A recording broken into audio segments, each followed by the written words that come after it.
अभी हम लोग आज जो शुरुआत करेंगे वो शुरुआत करेंगे आर्टिफिशियल इंटेलिजेंस से रिलेटेड। एक बड़ा हॉट टॉपिक है हमारा ये। और अभी पीसीएस के एग्जाम में भी इस पर निबंध आया था। और ये एक ऐसी चीज है जिस पर अब लगातार निबंध आते रहेंगे। तो हमको इसको तैयार कर लेना है अच्छी तरीके से। इससे रिलेटेड कई सारे निबंध आ सकते हैं। तो हम लोग ये कोशिश करेंगे कि आज एक टॉपिक पर निबंध लिख लें और उसके सारे डायमेंशंस जिन पर निबंध आ सकते हैं उनको भी हम लोग यहाँ पर थोड़ा बहुत कवर करने की कोशिश करेंगे। ठीक। तो हमारा जो आज का निबंध है वो किससे संबंधित है? आर्टिफिशियल इंटेलिजेंस से संबंधित है। यानी कि किससे संबंधित है? हिंदी में बोले तो कृत्रिम बुद्धिमत्ता से। कृत्रिम बुद्धिमत्ता क्या होती है जानते हैं आप लोग? Machine learning. मशीन लैंग्वेज तो इसका एक पार्ट है। Artificial intelligence. अच्छा एक चीज देखिए, मैं बताता हूँ आपको क्या है। ठीक। अगर हम देखें तो आज की डेट में दुनिया की सबसे ज्यादा कॉम्प्लेक्स चीज क्या है? हमारा दिमाग, है ना। हमारा दिमाग जो है दुनिया की सबसे कॉम्प्लेक्स चीज है, सबसे जटिल चीज है। और आज का जो जमाना है, जो डिजिटल युग है, इस डिजिटल युग में जो इंसान है वो एक ऐसी मशीन, ऐसी चीज बनाने की कोशिश में लगा हुआ है जो इंसान की तरह सोच सके, जो इंसान की तरह चीजों को कर सके। यानी कि ऐसी एडवांस टेक्नोलॉजी जो किसी भी भाषा को समझ सके, डिसीजंस ले सके, अपने इमोशन शेयर करे। ठीक। मतलब क्या है कि इंसान के अंदर का जो विवेक है उसको मशीन में डाल देने की तैयारी हो रही है। और ये जो इंसान का विवेक है, इंसान की बुद्धि, जिसको हम इंटेलिजेंस बोल रहे हैं, उस इंटेलिजेंस को मशीन के द्वारा उस मशीन के अंदर उसको जो है वो लाने की कोशिश की जा रही है। और इसीलिए इसको क्या बोला जा रहा है? इसको आर्टिफिशियल इंटेलिजेंस बोला जा रहा है। ठीक। आर्टिफिशियल इंटेलिजेंस या कृत्रिम बुद्धिमत्ता की बात अगर हम लोग करें तो बेसिकली इसको हम सरल शब्दों में क्या बोल सकते हैं? हम सरल शब्दों में बोल सकते हैं कि बनावटी तरीके से विकसित करी गई जो बौद्धिक क्षमता है उसको आर्टिफिशियल इंटेलिजेंस कहा जाता है। और इसके तहत किया क्या जा रहा है? रोबोट्स या मशीन्स जो भी हैं वो इंसानों की तरह सोच सकें और उसके मुताबिक निर्णय ले सकें। ये जो टारगेट है वो यहाँ पर रखा गया है आर्टिफिशियल इंटेलिजेंस को डेवलप करने के लिए। आर्टिफिशियल इंटेलिजेंस की शुरुआत 1950 का जो दशक था वहां से हुई थी। और 1970 में इसको ज्यादा जो है वो पहचान मिलनी शुरू हुई। सबसे पहले जो पहल यहाँ पर करी गई थी वो जापान के द्वारा से करी गई थी। और 1981 में जापान ने एक योजना शुरू करी गई की थी जिसका नाम था फिफ्थ जनरेशन। और यहाँ से जो शुरुआत हुई, फिर एलन ट्यूरिंग आते हैं। और उसके बाद आज की डेट में जब हम 2025 में बैठे हुए हैं तो हमारे सामने आर्टिफिशियल इंटेलिजेंस अपनी प्रिमिटिव एक अस्तित्व में हमारे सामने आ गया है। हम आज देख रहे हैं कि हमारे सामने चैट जीपीटी है, हमारे सामने ग्रोक है जो इंसानों की तरह बात कर सकते हैं, इंसानों की तरह चीजों के जवाब दे सकते हैं। लेकिन ये जो आज हम इन चीजों को देख रहे हैं और हमको लग रहा है कि ये कितने एडवांस हो गए हैं, ये आर्टिफिशियल इंटेलिजेंस का एडवांस्ड रूप नहीं है। ये भी आर्टिफिशियल इंटेलिजेंस केवल अपनी शुरुआती अवस्था में है। ठीक है। और ये अभी और एडवांस होगी। अभी हाल ही में शायद आज के ही न्यूज़पेपर में था कि जो ओपन एआई के सैम ऑल्टमैन है उन्होंने कहा है कि हम चैट जीपीटी का फिफ्थ जो जनरेशन है, चैट जीपीटी 5, वो लगभग डेवलप कर चुके हैं। और वो ये कह रहे हैं कि चैट जीपीटी 5 इतना एडवांस है कि उसको देख के मैं खुद हैरान रह गया और मैं उसके सामने अपने आप को बेकार समझ रहा था। शायद आज के नहीं है तो कल के पेपर में आ जाएगा, आज ही का शायद उनका स्टेटमेंट है ये। ठीक। और अब जो आर्टिफिशियल इंटेलिजेंस के बाद ये जो साइंस है और ये जो वैज्ञानिक है और जो टेक्नीशियंस हैं ये अब जनरल इंटेलिजेंस की तरफ कदम बढ़ा रहे हैं। और जनरल इंटेलिजेंस बेसिकली क्या होगी? जनरल इंटेलिजेंस वो आर्टिफिशियल इंटेलिजेंस का वो रूप होगा जिसमें ये जो चीजें हैं इनको ह्यूमंस के कमांड की जरूरत ही नहीं रहेगी। ये अपने आप से निर्णय ले सकेंगे। अभी तो हमको कमांड देनी पड़ती है ना, चैट जीपीटी को, ग्रॉक को, जेमिनी को, डीप सीक को कि ये करो, है ना। लेकिन जब जनरल इंटेलिजेंस वाली चीजें डेवलप हो जाएंगी तो ये सब चीजें अपने आप ही सारे डिसीजंस लेंगी और अपने आप ही सारे काम करेंगी, और यहीं से एक खतरे की संभावना उत्पन्न होती है कि जब ये अपने आप सारी चीजों का निर्णय ले सकेंगी तो क्या इनके सामने मानव की कोई बिसात रहेगी? क्या ऐसा हो सकता है कि ये मानव को अपना प्रतिद्वंदी समझ लें? और जो सिचुएशन आज हमारे सामने हमारे पालतू जानवरों की है, एक जमाने में एआई के हम खुद पालतू जानवर बन जाएं, है ना? तो इन चीजों से संबंधित बातों पर निबंध पूछे जा सकते हैं। आर्टिफिशियल इंटेलिजेंस से रिलेटेड जो निबंध है वो कैसे हो सकते हैं? बातें सारी यही रहेंगी। आर्टिफिशियल इंटेलिजेंस संबंधित निबंध में एक निबंध तो हमारे पास आ सकता है कि आर्टिफिशियल इंटेलिजेंस से संबंधित संभावनाएं क्या हैं और चुनौतियां क्या हैं। या इसी का एक बदला हुआ रूप पूछा जा सकता है कि जो आर्टिफिशियल इंटेलिजेंस है ये मानवता की सहायक है या प्रतिस्पर्धी है। ठीक है, क्लियर? तो हम लोग इन्हीं के बारे में बात करेंगे और ये वाले टॉपिक पर हम लोग आज अपना निबंध लिखेंगे। आपको क्या लगता है कि आर्टिफिशियल इंटेलिजेंस मानवता की सहायक है या प्रतिस्पर्धी है? सर सहायक है, और लेकिन उसका सही तरीके से यूज, एथिकल वे में यूज भी जरूरी है। हम्म, ठीक। क्या नुकसान पहुंचा सकती है? सर बिल्कुल पहुंचा सकती है नुकसान, क्योंकि अगर सही तरीके से रेगुलेट नहीं किया गया, क्योंकि हम उसमें इमोशंस भी डाल रहे हैं, तो वो फिर इमोशंस निगेटिव वे में भी अगर जा सकते हैं। हाँ, बेसिक बिल्कुल सही। आपने एक टर्म यहाँ पर यूज किया, रेगुलेट, है ना? इसके बारे में हम लोग अभी बात करेंगे, रेगुलेशन क्यों जरूरी है और रेगुलेट करने के लिए क्या काम किए जा रहे हैं। ठीक। यहाँ पर हम लोग पहले इतनी सारी बातें हो गई हैं, कुछ कोट्स यहाँ पर नोट कर लेते हैं, इसके पक्ष में भी और इसके विपक्ष में भी। ठीक है, चलिए कुछ कोट्स हैं आर्टिफिशियल इंटेलिजेंस से संबंधित जिनको आप अपने निबंध में डाल सकते हैं। तो पहले हम वो कोट्स लिखेंगे जो आर्टिफिशियल इंटेलिजेंस के पक्ष में है। ठीक है, तो यहाँ पर अगर हम लोग देखें तो सबसे पहला जो यहाँ पर कोट है वो सुंदर पिचाई का है। सुंदर पिचाई का कोट है और सुंदर पिचाई ने कहा है, जब भी आप किसी का कोट लिखेंगे तो आपको इन्वर्टेड कॉमा के अंदर लिखना है, लेकिन इन्वर्टेड कॉमा का, डबल इन्वर्टेड कॉमा का इस्तेमाल आप केवल तभी करेंगे जब आप एज इट इज जो उसने बोला है वो लिख रहे हैं।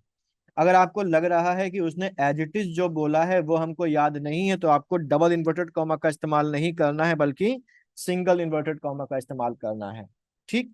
तो डबल इन्वर्टेड कॉमा का इस्तेमाल आपको कब करना है और सिंगल का कब करना है, आपको समझ में आ गया? जी सर। ठीक है, तो यहाँ पर सुंदर पिचाई का जो कोट है वो है हमारा कि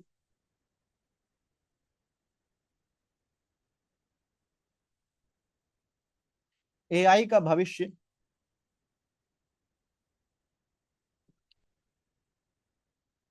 इंसानों की जगह लेना नहीं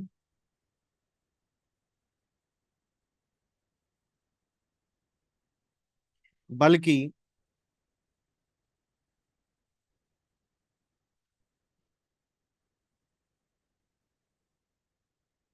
इंसानी क्षमताओं को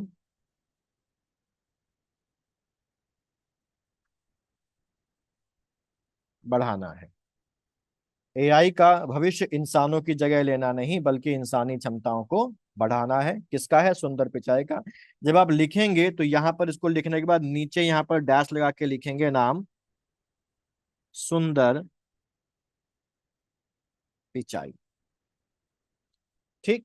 मतलब क्या है?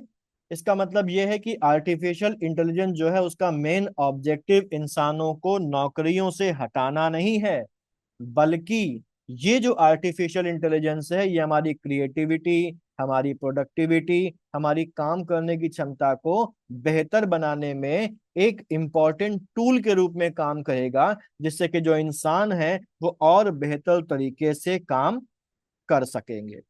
इस कोड का इस्तेमाल कहाँ पर किया जा सकता है? इस कोड का इस्तेमाल हम उस जगह पर कर सकते हैं जहां पर रोजगार जाने की बात हो रही है, जहां पर यह बात हो रही हो कि आर्टिफिशियल इंटेलिजेंस के इस्तेमाल से बेरोजगारी बढ़ेगी। ठीक है, इसके बाद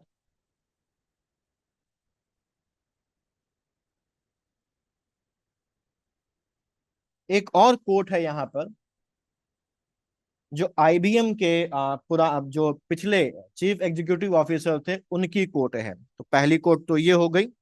दूसरी कोट एक और लिख लेते हैं कि आर्टिफिशियल इंटेलिजेंस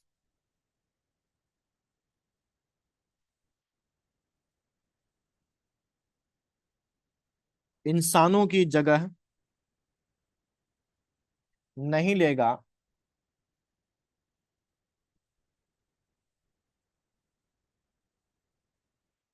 लेकिन जो लोग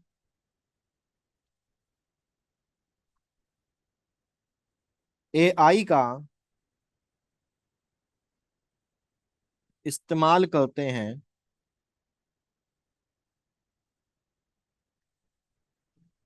वे उन लोगों की जगह ले लेंगे जो इसका इस्तेमाल नहीं करते। ये कोट है जिनी रोमेटी का।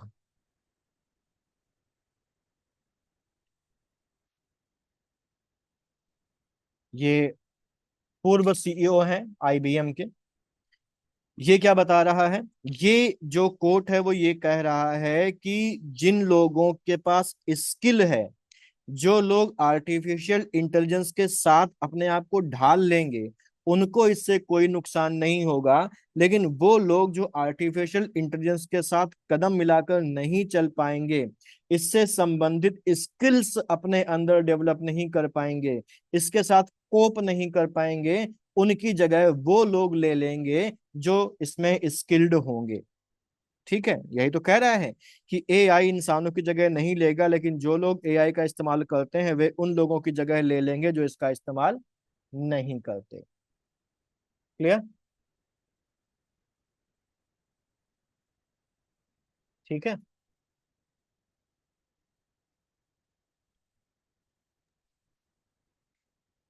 यहाँ तक कोई डाउट तो नहीं? No sir.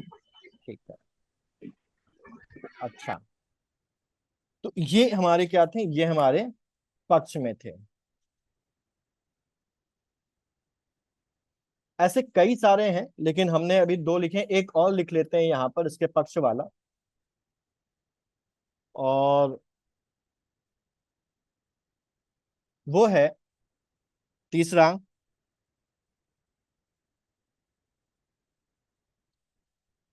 तीसरा है हमारा कि आर्टिफिशियल इंटेलिजेंस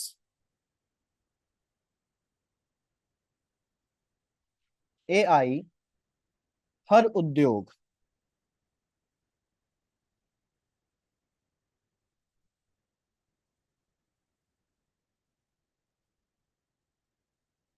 और नौकरी को नया आकार देने जा रहा है।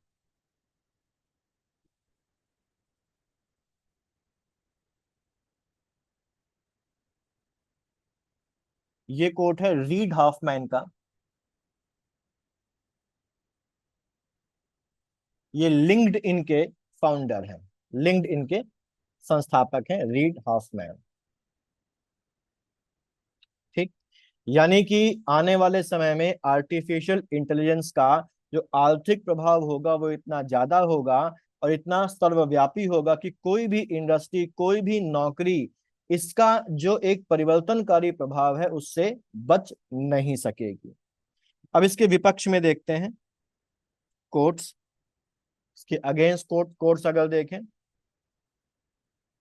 तो एलन मस्क का कोट है कि आर्टिफिशियल इंटेलिजेंस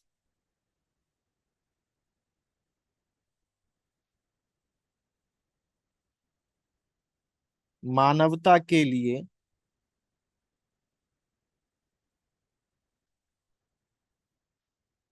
अब तक की सबसे अच्छी या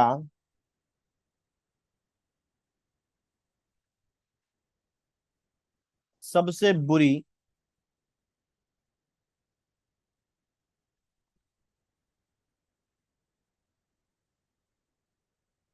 चीज हो सकती है?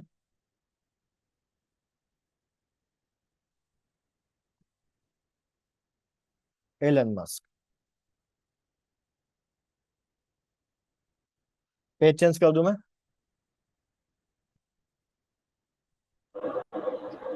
जी सर।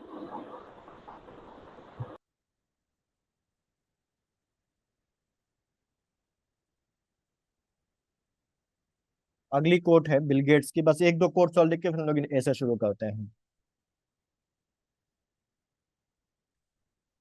दूसरी है,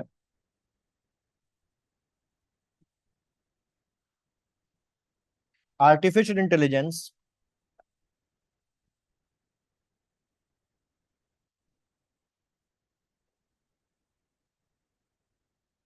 एक सुपर इंटेलिजेंस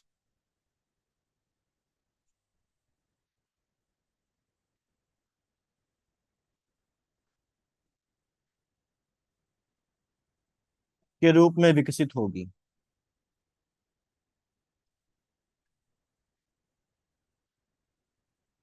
हमें यह ध्यान रखना होगा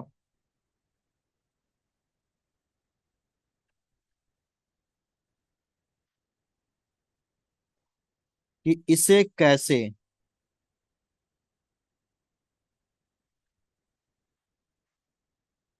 विकसित किया जाए और यह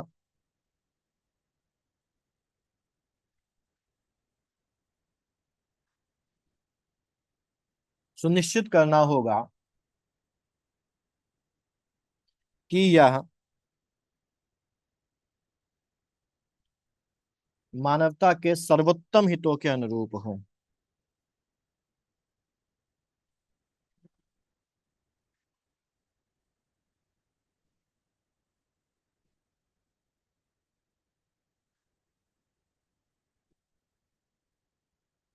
बिल गेट्स।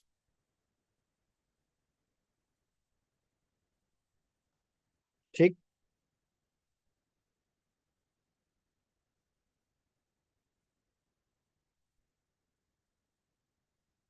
नेक्स्ट है एक और,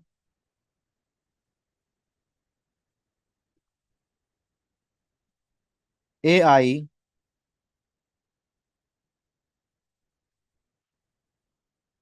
मानव सभ्यता के अस्तित्व के लिए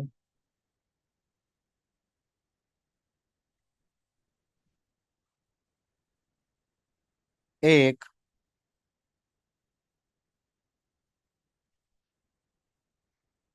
मौलिक खतरा है, ये कहा है एलन मस्क ने। एक लास्ट और लिख लेते हैं,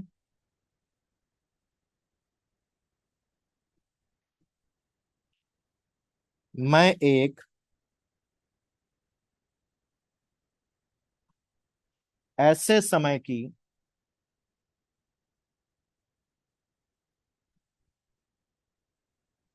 कल्पना करता हूं जब हम रोबोटों के लिए वही होंगे जो कुत्ते इंसानों के लिए हैं। ये बात कही है क्लॉड शैनन ने।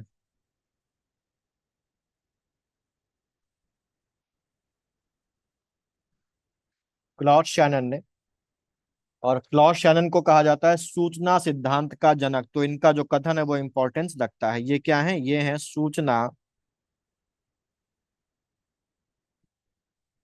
सिद्धांत का जनक है ये। ठीक। तो ये जब हम इसके खतरे की बात करेंगे तो वहां पर इन सभी चीजों को हम उसका वहां पर डाल सकते हैं। ठीक है।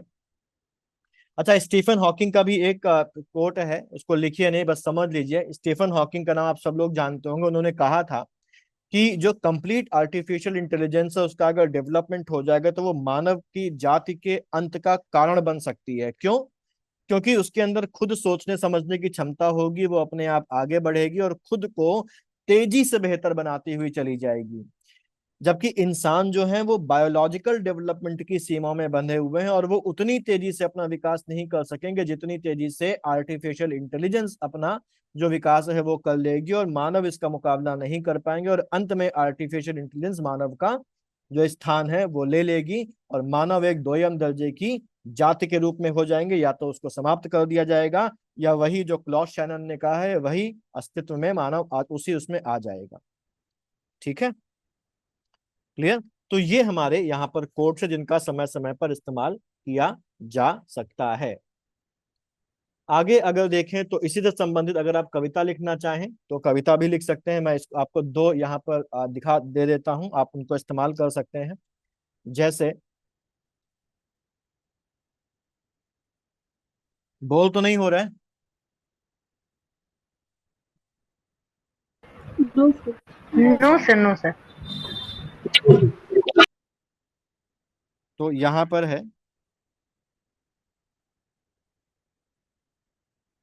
मशीनों के हाथ में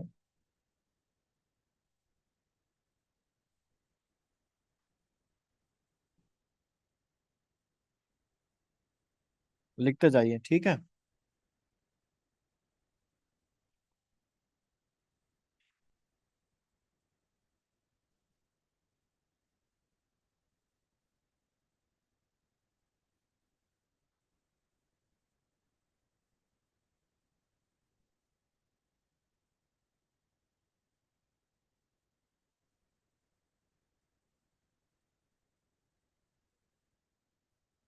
ठीक।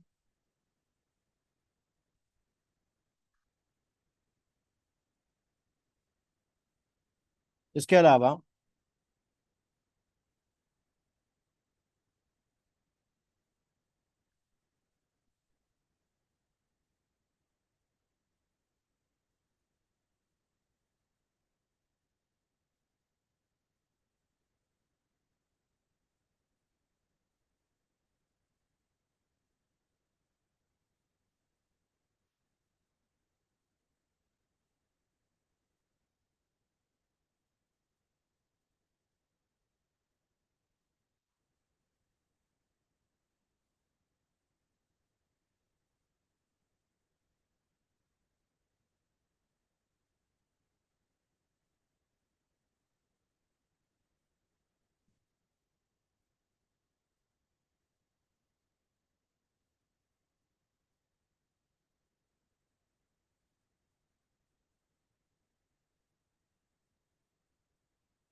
ठीक, कवि हैं एक तरुण जोशी।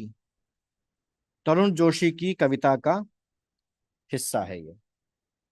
ठीक, जो कृत्रिम बुद्धिमत्ता पर उन्होंने लिखी है। तो आप चाहें तो तरुण जोशी का नाम भी कोट कर सकते हैं, अदरवाइज ऐसे भी आप इसको लिख सकते हैं। ठीक है, आगे चलें, मेन ऐसे पे चलते हैं।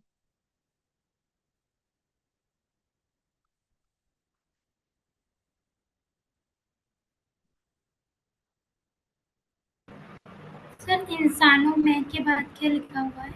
आ, यहाँ पर ना, इसमें इंसानों की नई खोज है कृत्रिम बुद्धिमत्ता, नीचे और नीचे ये वाला। नीचे भविष्य में मशीनों और इंसानों में छिड़ेगी ऐसी जंग, हर कोई देखकर रह जाएगा दंग। फिर है, कृत्रिम बुद्धिमत्ता विश्व पर पड़ेगी भारी, जल्द आएगी हम सबके जाने की बारी। कविता है तरुण जोशी की है। ठीक, चलें आगे। ये सब चीजें बेसिकली आपके निबंध को ना एनरिच करेंगी, तो जितना आप इनका इस्तेमाल कर सकेंगे उतना आपका निबंध बेहतर बनता चला जाएगा, बाकियों से अलग दिखेगा। ठीक,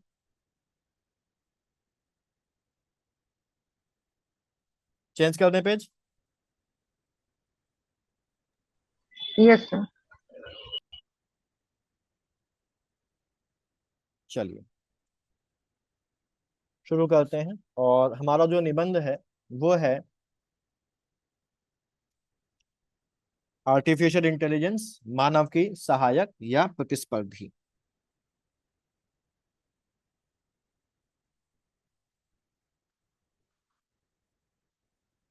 किसी कुछ पूछना तो नहीं है?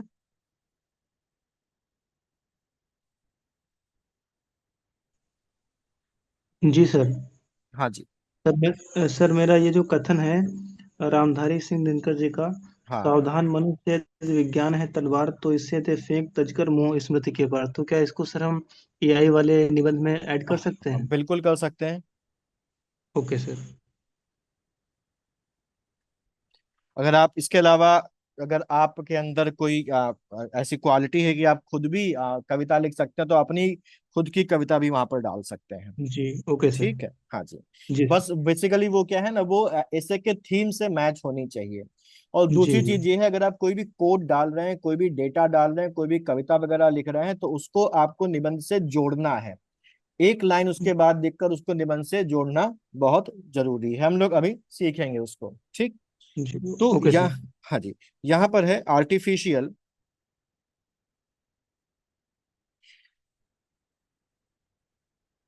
इंटेलिजेंस, मानवता की सहायक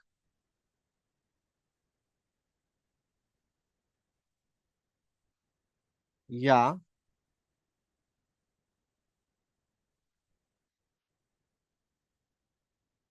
प्रतिस्पर्धी। ठीक। निबंध जब हम लोग यहाँ पर लिखेंगे, तो हमारी सबसे पहले, आप जब भी निबंध लिखें तो एक रूपरेखा उसकी बना लीजिए। 10 मिनट का टाइम लीजिए और देखिए कि हम उसके बारे में क्या क्या लिख सकते हैं। तो यहाँ पर अगर हम लोग देखें, तो हम सबसे पहले आएंगे, भूमिका हमारी होगी यहाँ पर। भूमिका लिखने के बाद हम यहाँ पर भूमिका को अपनी देंगे थोड़ा सा विस्तार। ठीक, उसको निबंध के साथ जोड़ने की और कोशिश करेंगे। यहाँ पर बात हो रही है मानवता की सहायक या मानवता की प्रतिस्पर्धी।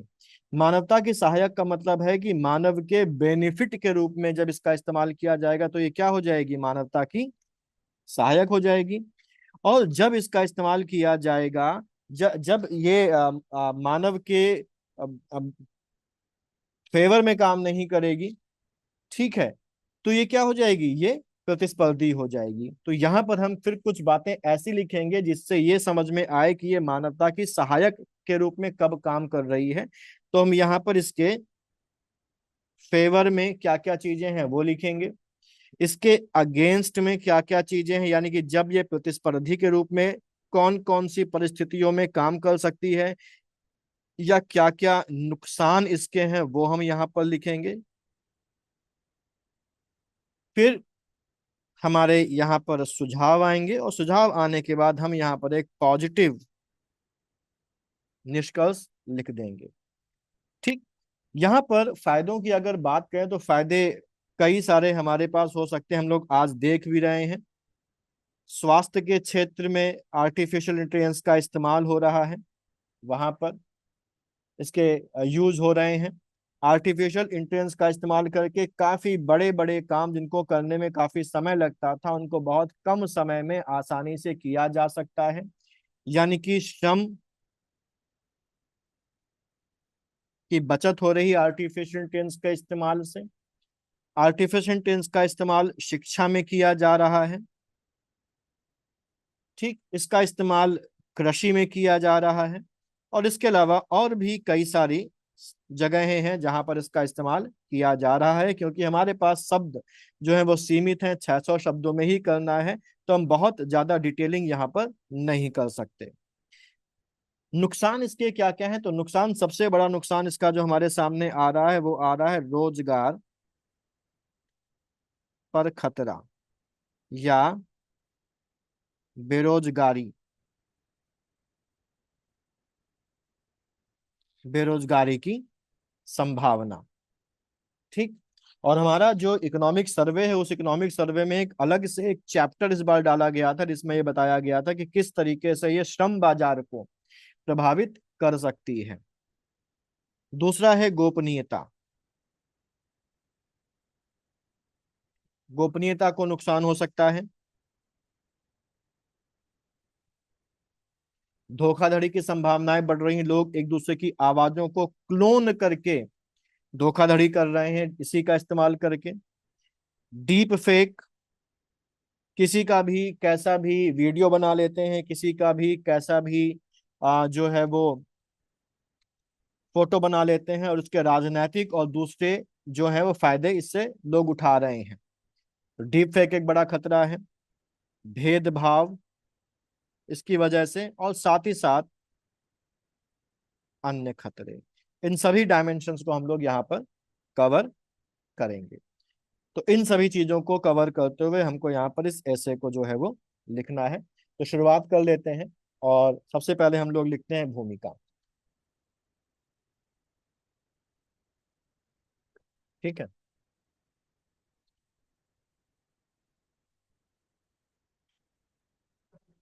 चले। Yes sir. तो यहाँ पर शुरुआत करते हैं भूमिका की।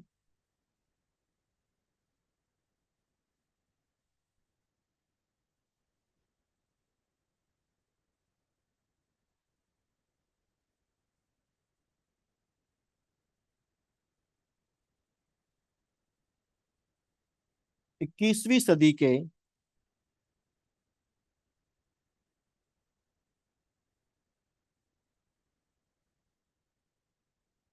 तकनीकी विकास में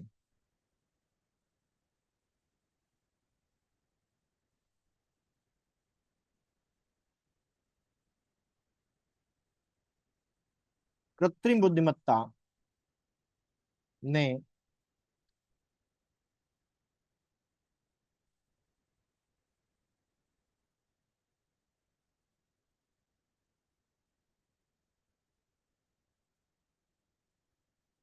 क्रांतिकारी परिवर्तन लाया है।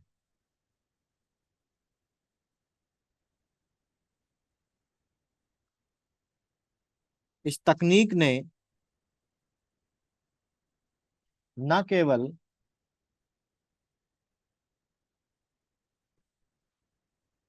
हमारे सोचने,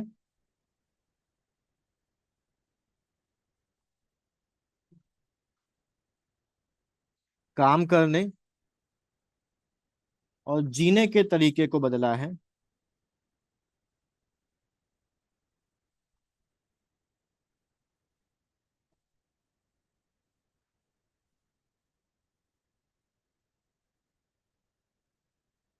बल्कि शासन,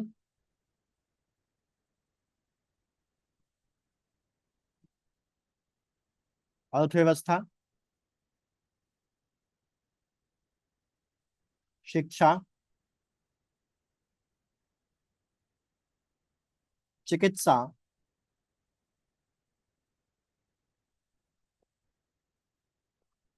और रक्षा जैसे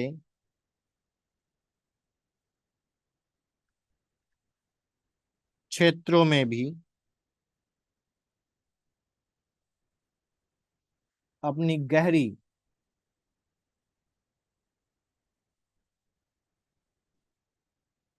पैठ बनाई है। डिफाइन कर देंगे आर्टिफिशियल इंटेलिजेंस को कि ये होती क्या है, डिफाइन करना भी जरूरी है। तो हम लोग डिफाइन करेंगे नेक्स्ट पैराग्राफ में।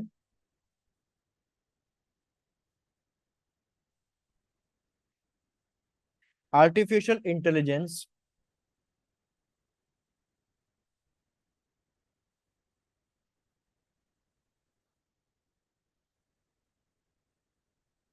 एक ऐसी तकनीक है जिसमें मशीनें या कंप्यूटर सिस्टम, जिसमें मशीनें या कंप्यूटर सिस्टम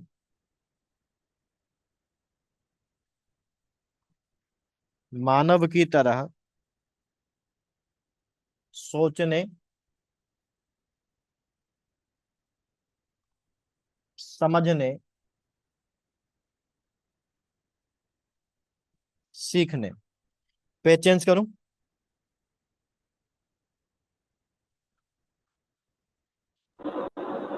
जी सर। भेदभाव के पहले डीप फेक लिखा हुआ है। अच्छा, चेंज कर दूं पेज?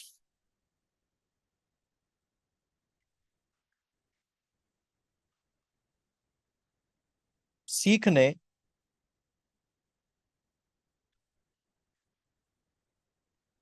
और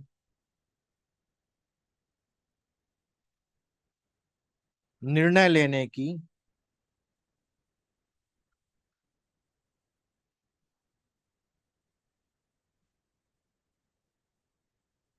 क्षमता रखते हैं।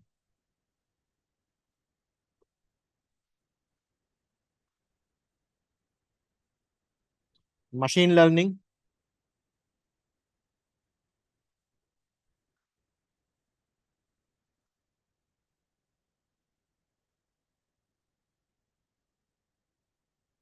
Deep learning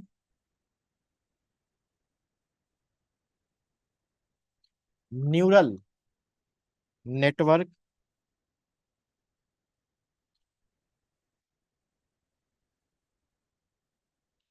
natural language processing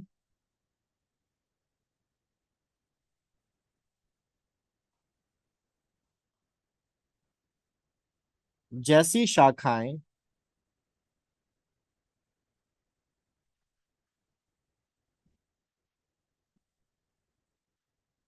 AI का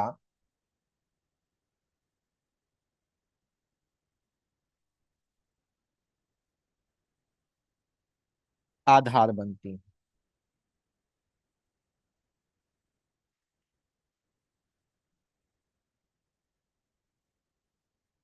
नीति आयोग के अनुसार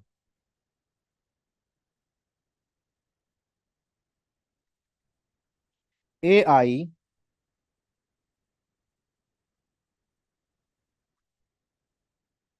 वह तकनीक है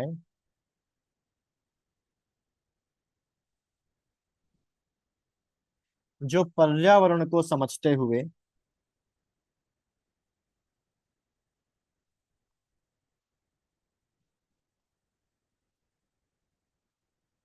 स्वायत्त रूप से, स्वायत्त मतलब ऑटोनॉमस, बिना किसी के हस्तक्षेप के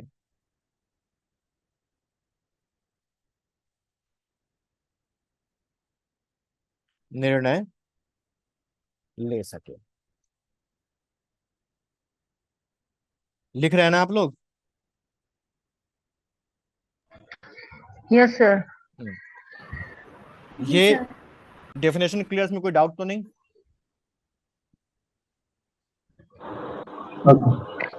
ठीक है, अच्छा, अब हेलो आगे सर। चल। हाँ, बोलिए। जैसे हम लिखते हैं ये अपना पैराग्राफ, तो इसमें हाँ हम देवनागरी वाला ही वर्ड लिखेंगे या हम प्राचीन उर्दू का भी सब जैसे इस्तेमाल हो गया, या हाँ, और भी इसमें शब्दावली यूज की गई है तो कर सकते हैं? देखिए देवनागरी तो लिपि है ना, ठीक है, हाँ। देवनागरी तो लिपि है। आप यहाँ जी। पर अंग्रेजी शब्दों का भी इस्तेमाल कर सकते हैं। देखिए यहाँ पर neural network, natural language processing, ये अंग्रेजी शब्द है ना, जी सर। ये हिंदी के शब्द नहीं है।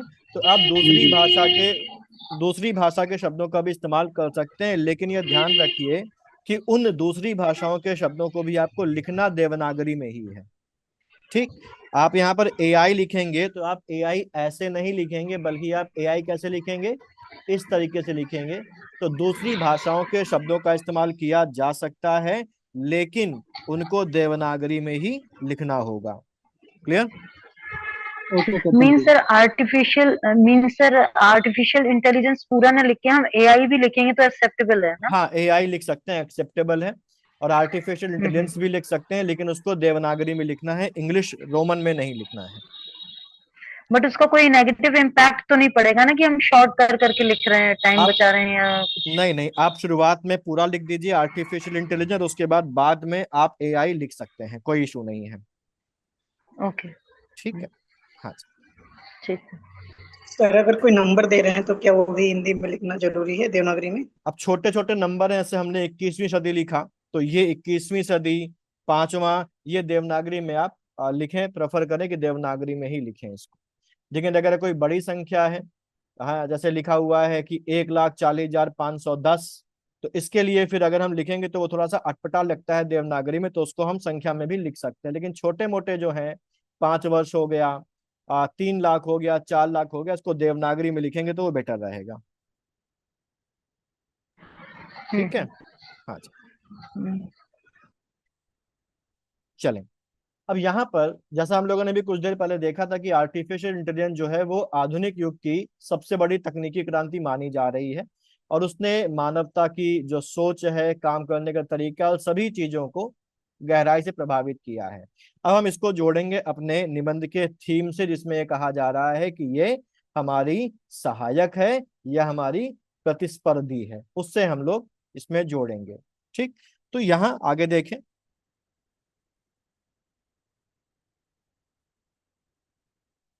आर्टिफिशियल इंटेलिजेंस यानी कि जो एआई है, एआई ने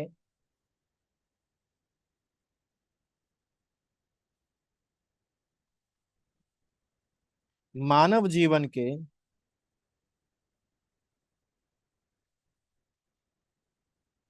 सभी पहलुओं को गहराई से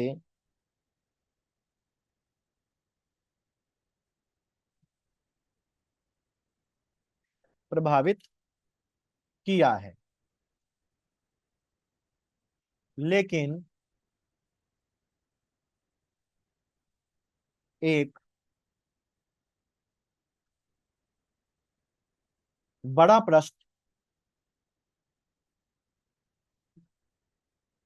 यह है कि, क्या बड़ा प्रश्न है कि क्या एआई या क्या आर्टिफिशियल इंटेलिजेंस, क्या आर्टिफिशियल इंटेलिजेंस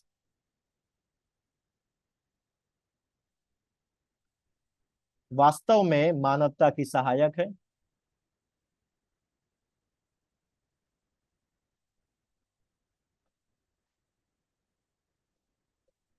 या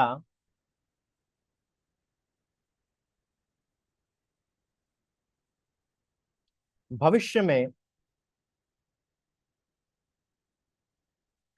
वह इसकी प्रतिद्वंदी और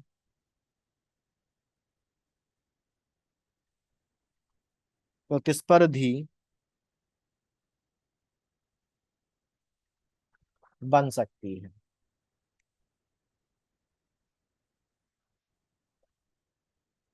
इसे विस्तार से, या इसको ऐसे लिखें, इसे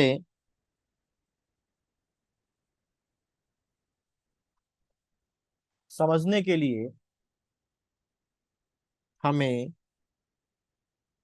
विभिन्न पहलुओं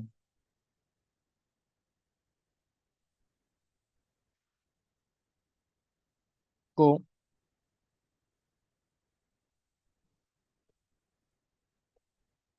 विभिन्न पहलुओं कौमा इसके प्रभावों,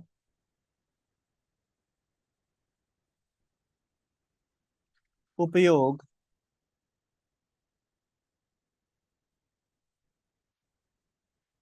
दुष्प्रभाव और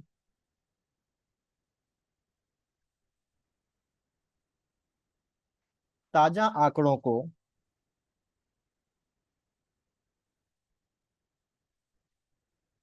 विस्तार से देखना होगा। ठीक, अब चलते हैं इसके इन पहलुओं को हम लोग डिस्कस करते हैं। सबसे पहले हम लोग उन पहलुओं को देखेंगे जो ये बताते हैं कि जो आर्टिफिशियल इंटेलिजेंस है ये मानवता की सहायक है। ठीक, यानी कि इसके फेवरेबल जो पहलू हैं, डायमेंशन है, उनको हम लोग यहाँ पर डिस्कस करेंगे। ठीक, हेडिंग नहीं डालनी है, सीधे चलते हैं आगे। और क्योंकि हमको जोड़ना है तो कुछ ऐसे टर्म्स को इस्तेमाल करेंगे जिससे कि अगला जो पैराग्राफ है वो ऐसा ना लगे कि वो अचानक से शुरू हो गया, ऐसा लगे कि वो पिछले वाले पैराग्राफ की कॉन्टिन्यूटी में आ रहा है। ऐसे शब्दों का इस्तेमाल करते हुए हम अगले पैराग्राफ को शुरू करेंगे। तो यहाँ पर हम बात करेंगे, शुरुआत कैसे करेंगे, ऐसे दिखाते हुए कि उसकी कंटिन्यूटी है। तो यहाँ पर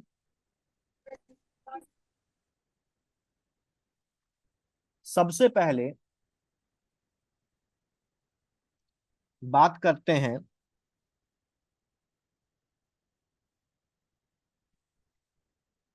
इसके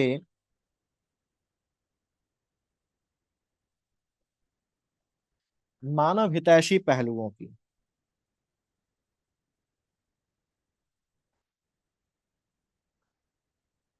ठीक है।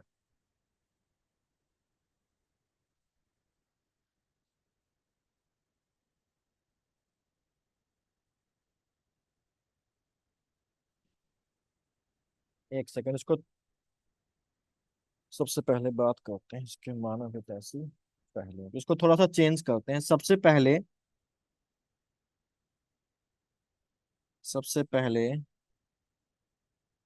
बात करें इसके मानव हितैषी पहलुओं की, तो यह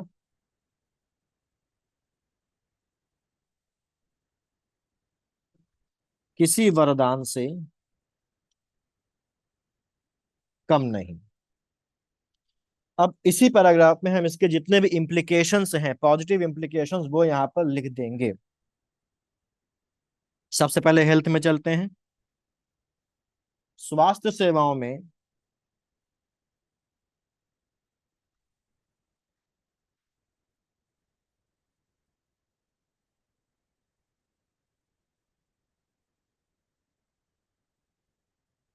एआई के उपयोग ने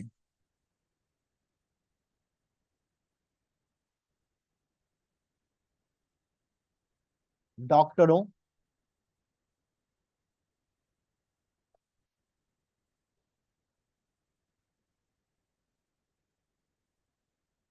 और मरीजों दोनों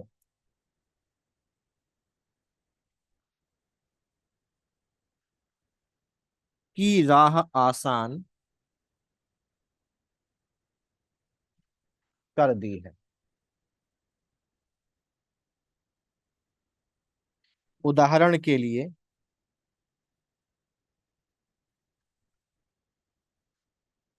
उदाहरण के लिए अच्छा, यहाँ पर जो टर्म्स ऊपर हम लोगों ने लिखे हैं, न्यूरल नेटवर्क, है ना, neural language, neural natural language, इनकी डिटेल में हमको नहीं जाना है, क्योंकि हम यहाँ पर केवल निबंध के पर्पस के लिए पढ़ रहे हैं। टेक्निकल टर्म्स हैं, इनका मतलब क्या होता है इससे हमको मतलब नहीं। ठीक है, तो आगे चलते हैं। उदाहरण के लिए एआई आधारित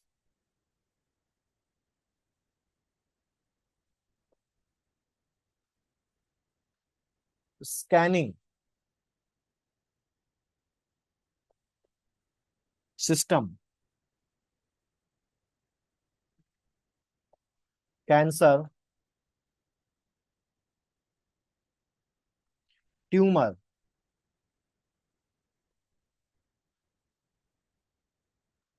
जैसी गंभीर बीमारियों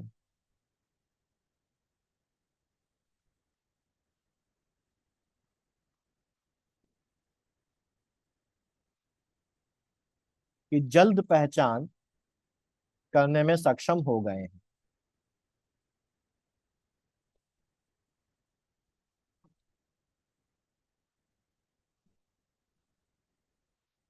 ठीक, सक्षम हो गए हैं,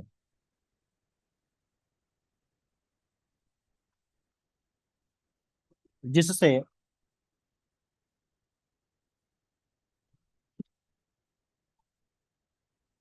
सटीक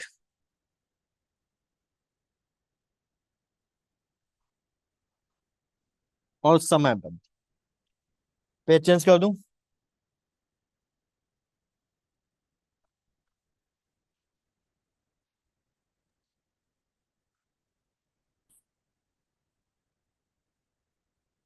बता दीजिएगा जब हो जाए।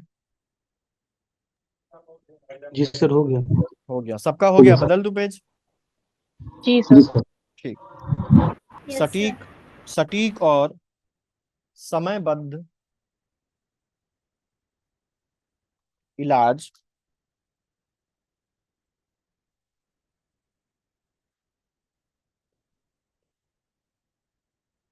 हो पाता है। अब कोई भी बात जब हम लोग कहेंगे तो उसके लिए जो आंकड़े हैं, डेटा है, उससे उसको बैक करेंगे। तो यहाँ पर इस चीज को दिखाने के लिए कि हाँ वास्तविकता में ऐसा हो रहा है, तो हम कुछ आंकड़े यहाँ पर देंगे। तो WHO की एक रिपोर्ट आई थी, उसमें कुछ आंकड़े देके रखे गए थे। 2025 के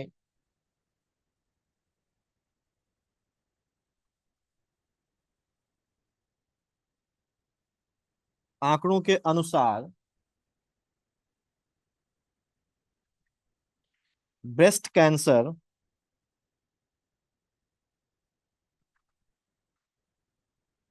की पहचान में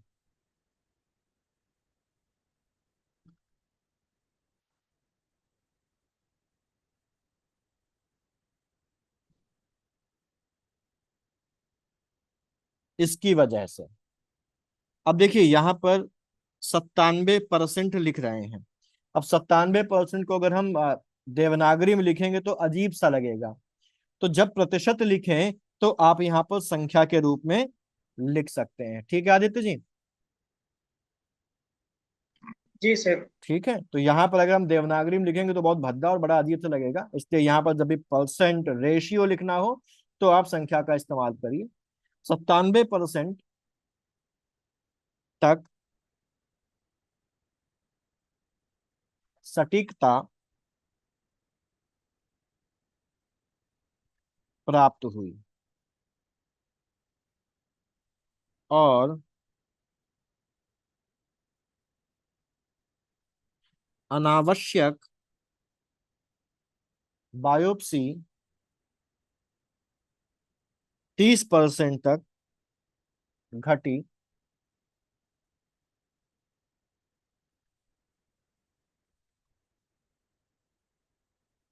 जिससे लाखों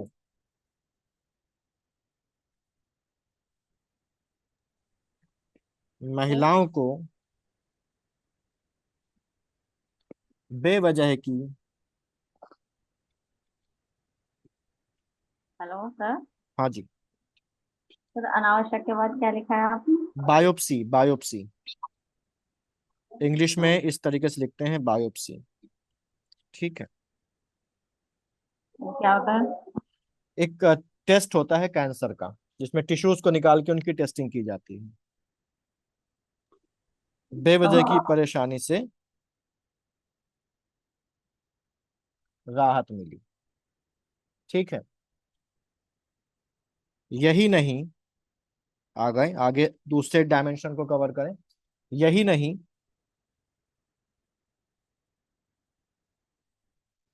बैंकिंग,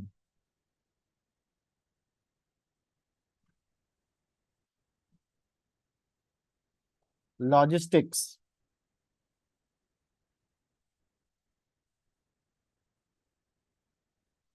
ई कॉमर्स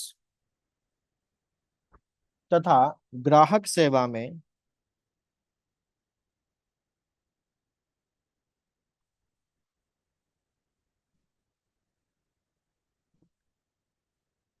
चैटबॉट्स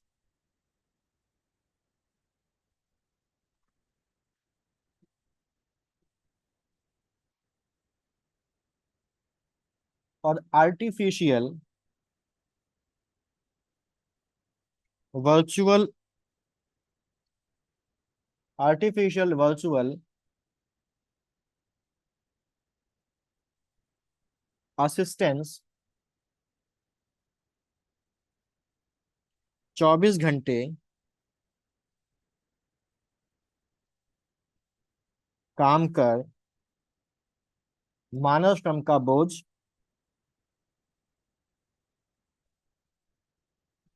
कम कर रहे हैं। अभी आप लोग देखते होंगे कि आप किसी अमेजन, फ्लिपकार्ट या जोमेटो, यहाँ पर अगर आप कोई शिकायत करने जाते हैं तो आपको ऑटोमेटेड आंसर्स मिलते हैं, कोई व्यक्ति वहां पर आपसे बात नहीं करता। वो ऑटोमेटेड आंसर्स आपको मिलते हैं। वो ऑटोमेटेड आंसर्स आपको कौन दे रहा है? चैट बॉट्स दे रहे हैं और आर्टिफिशियल वर्चुअल असिस्टेंट्स के द्वारा आपको वो आंसर दिए जा रहे हैं। ठीक है। और जब कोई ज्यादा बड़ी समस्या होती है तभी आपको किसी ह्यूमन एजेंट से वहां पर बात करने का मौका मिलता है। अदरवाइज अधिकांश चीजें यही चैटबॉट्स और आर्टिफिशियल वर्चुअल असिस्टेंट जो है वही रिजॉल्व कर देते हैं। और इससे फायदा ये हुआ है कि अब वहां पर एक इंसान को एजेंट के रूप में इन छोटी छोटी बातों का जवाब देने के लिए बैठाना जरूरी नहीं है, जिससे कि इनकी जो लागत है, जो श्रम है, उसका बोझ इन कंपनीज के ऊपर क्या हो रहा है? कम हो रहा है। और दूसरी बात, क्योंकि ये मशीनाइज्ड हैं तो 24 घंटे मौजूद रहते हैं और 24 घंटे में कभी भी आपके सवालों का जवाब या आपकी क्वेरीज का आंसर ये करने को सक्षम रहते हैं। ठीक है, तो ये क्या है? ये वही आर्टिफिशियल वर्चुअल असिस्टेंट्स और चैट बॉट्स हैं। ठीक है। सर हाँ जी। सर यहाँ सहायक जो कुंभ में चैटबॉट लगाया गया था उसका उदाहरण दिया जा सकता है। बिल्कुल दिया जा सकता है, खूब दिया जा सकता है, और वो एक अच्छा एग्जाम्पल है। ठीक है। ठीक है। हाँ। शिक्षा के क्षेत्र में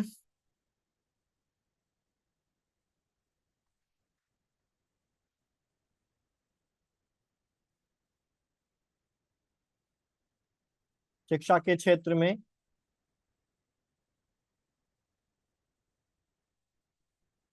एआई ने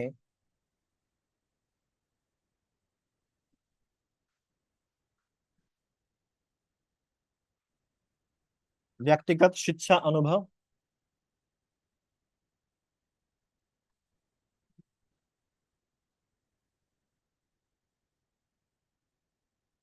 ऑटोमेटेड मूल्यांकन,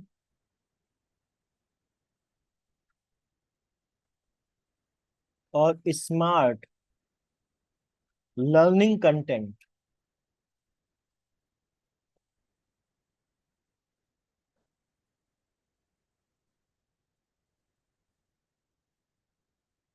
के निर्माण से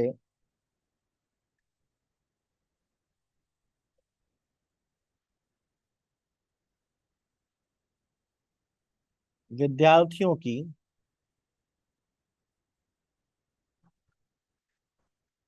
सहायता की है। कृषि में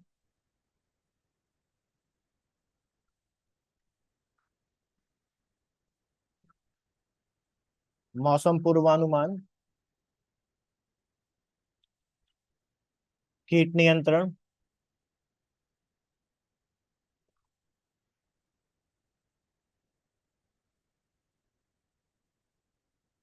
व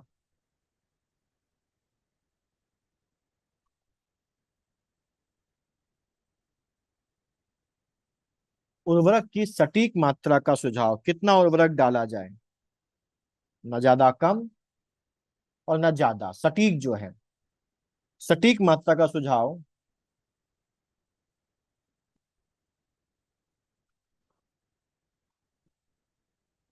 किसान की आमदनी बढ़ाने में सहायक साबित हुआ है।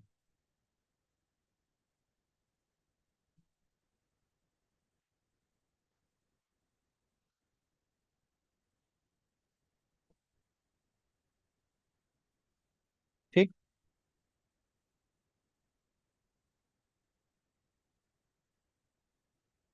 भारत सरकार के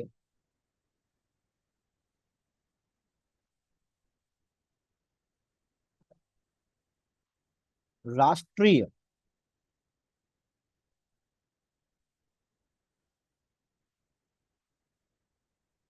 कृत्रिम बुद्धिमत्ता पोर्टल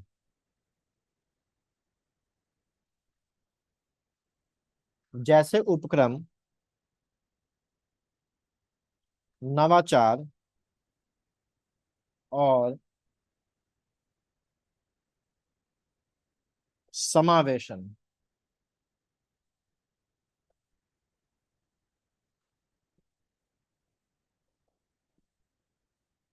को प्रोत्साहन दे रहे हैं, जिससे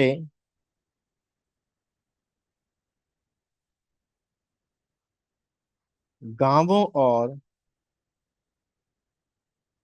शहरों के बीच की खाई भी पट रही है।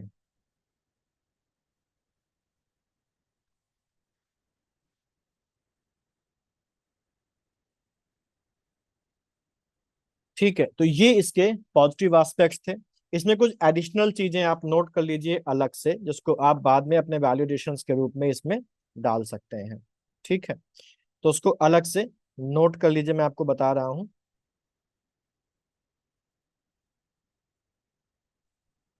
अब मैं इसको रेड से लिख देता हूं जो एडिशनल चीजें हैं, ठीक है।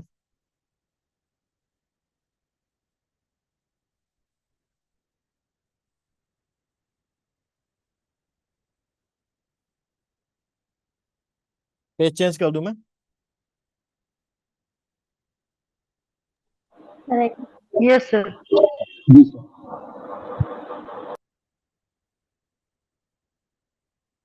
अब जैसे यहाँ पर मेडिसिन की बात हुई थी, स्वास्थ्य सेवाओं की बात की थी, उसमें कुछ और चीजों को हम लोग यहाँ पर जोड़ देते हैं। इसको मैं रेड से लिख रहा हूँ, आप इसको अलग से ऐड कर सकते हैं। जैसे यहाँ पर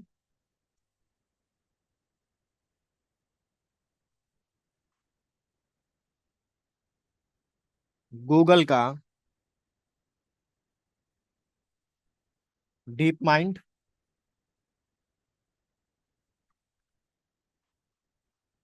प्रोजेक्ट,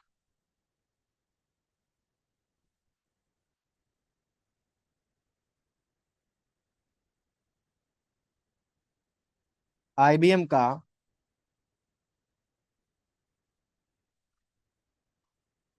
वॉटसन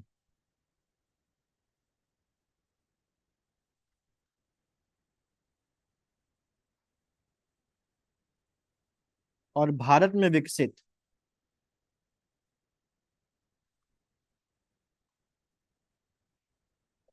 ई संजीवनी जैसे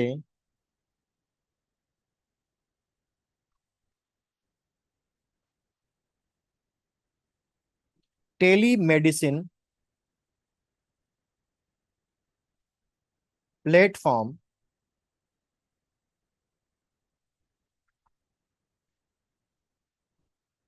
ग्रामीण भारत में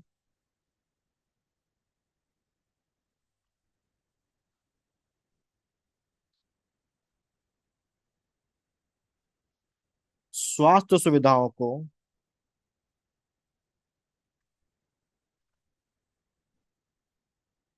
सुलभ बना रहे हैं। ठीक, फिर शिक्षा की बात हम लोगों ने की थी। शिक्षा में कुछ एडिशनल पॉइंट्स अगर आप जोड़ना चाहें अपने हिसाब से तो वो जोड़ सकते हैं। जैसे शिक्षा में एआई आधारित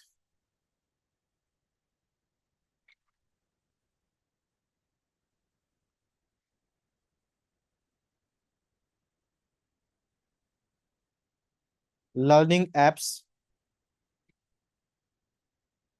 जैसे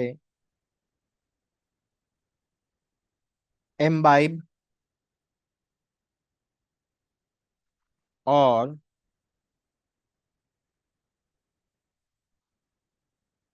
चैट जीपीटी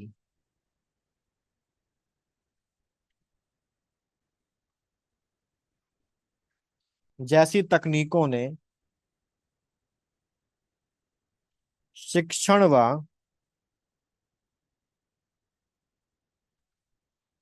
मार्गदर्शन को व्यक्तिगत,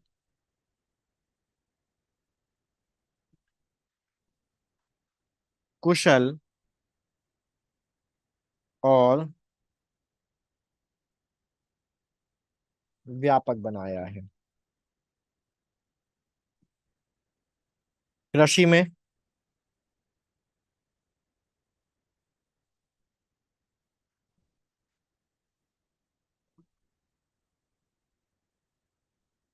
कृषि क्षेत्र में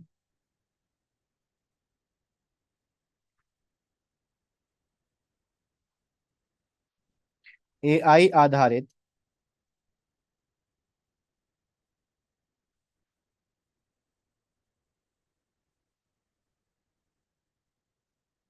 पूर्वानुमान प्रणाली और ड्रोन टेक्नोलॉजी।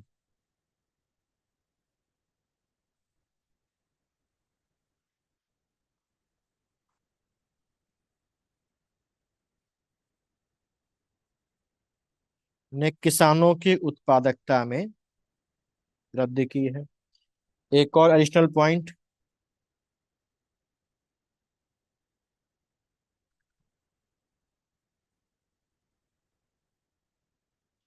प्रशासन में भी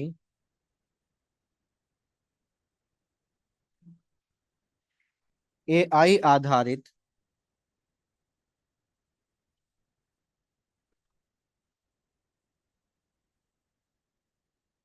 निर्णय प्रणाली जैसे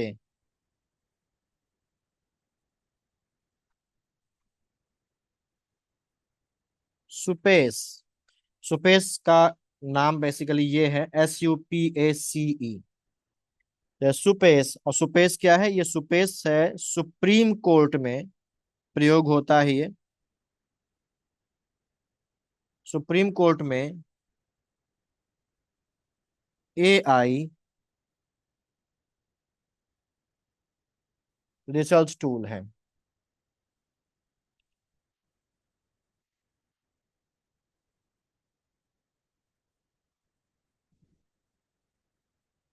न्यायिक प्रक्रिया को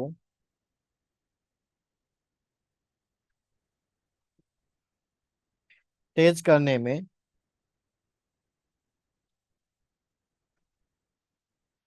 सहायक हो रही है। ठीक है,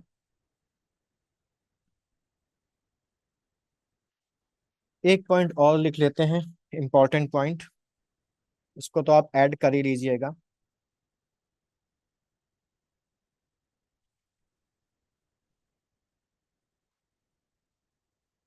नीति आयोग द्वारा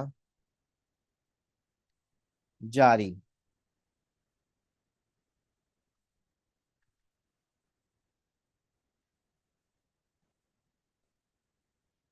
AI फॉर ऑल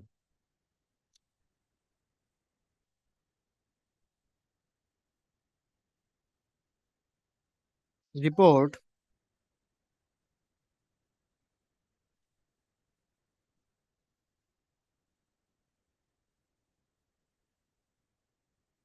इस बात की पुष्टि करती है कि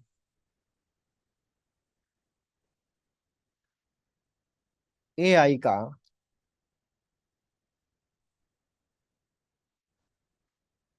समावेशी मतलब इंक्लूसिव और न्याय संगत मतलब जस्ट उपयोग भारत को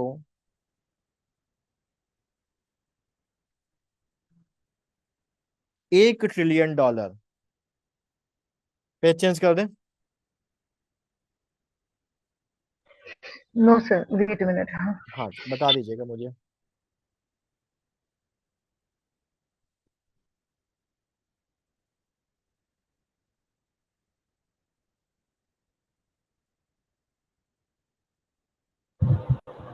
सर एक क्वेश्चन करना है। हाँ जी। सर ये निबंध में जो आंकड़े हैं, क्या इसको अपने मन से भी लिखा जा सकता है?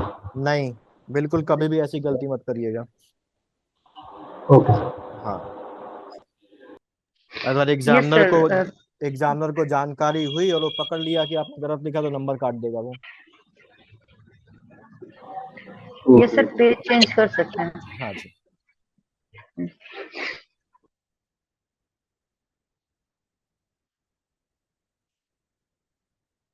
क्या लिखा था हम लोगों ने?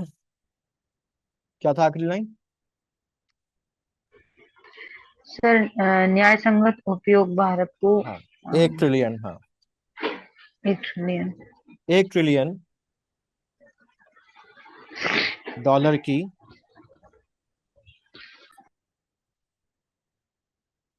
डिजिटल, देखिए यहाँ पर डिजिटल अर्थव्यवस्था की बात कर रहे हैं। अर्थव्यवस्था की नहीं कर रहे हैं। ठीक, अर्थव्यवस्था का टारगेट कितना है हमारा, 5 ट्रिलियन का है ना।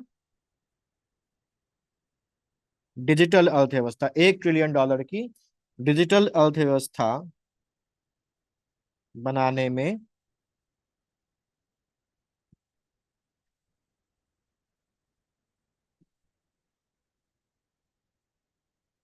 सहायक हो सकता है।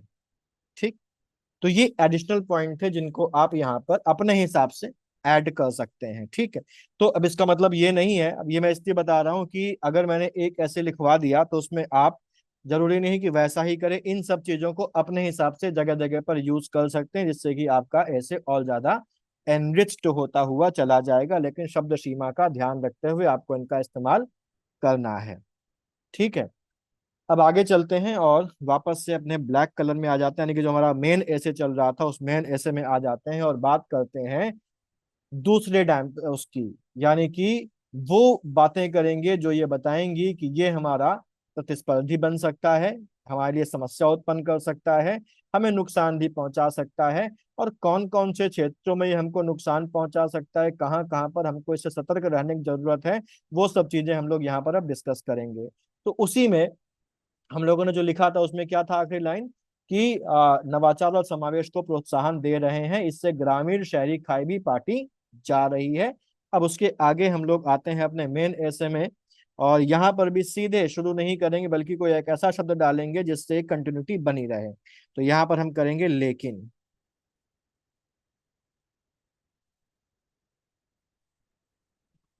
लेकिन एआई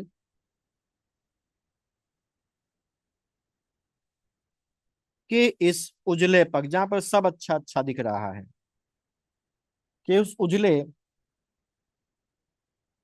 पक्ष के साथ खतरों की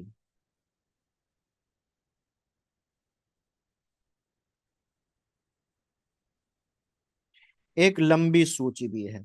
और ये वाला जो हम लोग पढ़ रहे हैं ना कि एआई खतरा बन सकती कि नहीं बन सकती, बहुत सारी फिल्में भी इसके ऊपर आई हैं। एक फिल्म आई थी कई साल पहले, विल स्मिथ की आई थी, इसका नाम था आई रोबोट। उसमें दिखाया गया है कि किस तरीके से जो रोबोट है या जो आर्टिफिशियल इंटेलिजेंस है किस तरीके से खतरा हमारे लिए बन सकती है, शायद आपने देखी हो, बहुत अच्छी तरीके से उसमें दिखाया गया है। लेकिन एआई के इस उजले पक्ष के साथ खतरों की एक लंबी सूची भी है,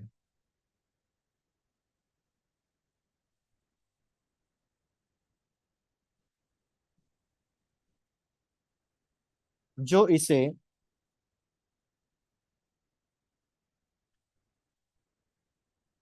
मानवता के लिए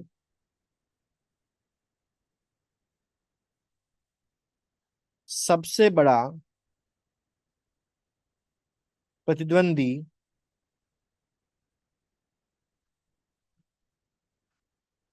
बना सकती हैं। अब आप यहाँ पर चाहें तो वो जो कोट्स हम लोगों ने इसके अगेंस्ट में लिखी थी कि भविष्य में जो इंसान एआई के लिए वही होगा जो आज कुत्ते जो है वो इंसानों के लिए हैं, और दोस्ती यहाँ पर आप उसको डाल सकते हैं। ठीक है, तो उसको डाल सकते हैं यहाँ पर। खैर हम लोग आगे बढ़ते हैं, और यहाँ पर सबसे बड़ा खतरा क्या है, सबसे बड़ा खतरा है रोजगार का, बेरोजगारी का।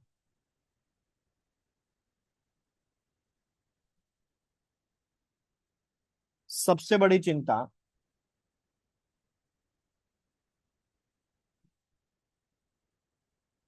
रोजगार की है। ताजा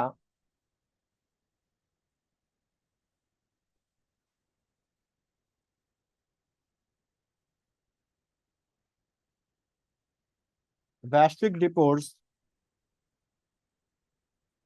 बताती हैं कि 2025 में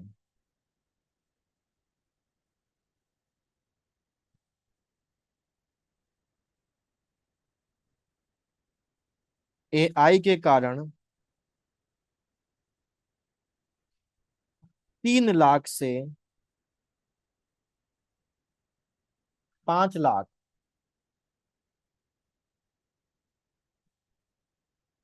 नौकरियों का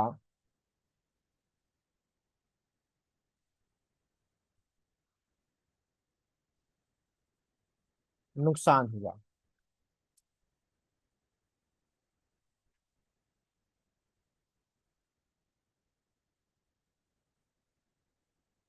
विश्व आर्थिक मंच के यानी कि वर्ल्ड इकोनॉमिक फोरम के मुताबिक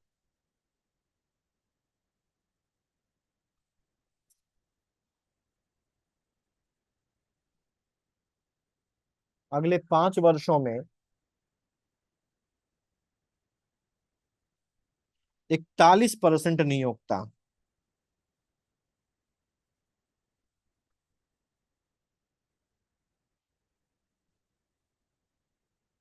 एआई और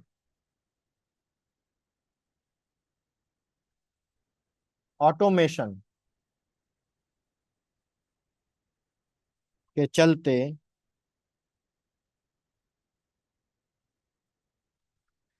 कर्मचारियों की संख्या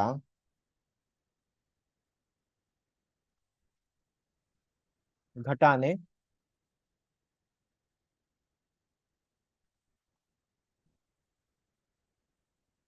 पर विचार कर रहे हैं।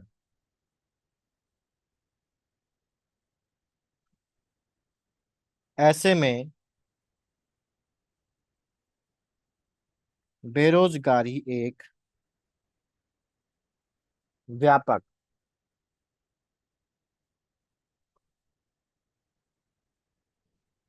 सामाजिक संकट बन सकती है।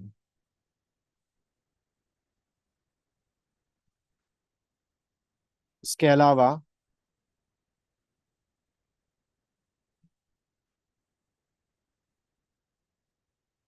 डीप फेक,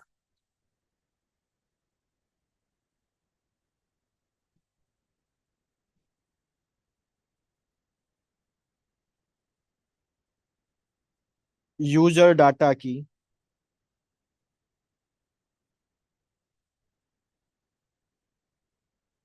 गोपनीयता,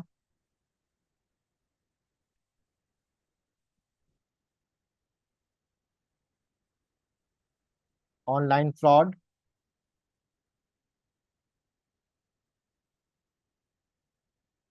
गलत सूचना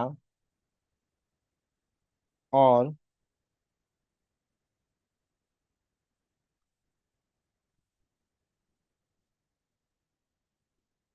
भेदभावपूर्ण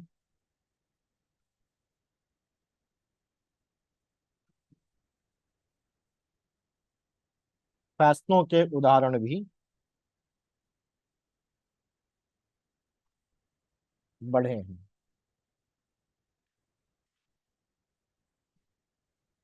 नेक्स्ट पैराग्राफ इसी में।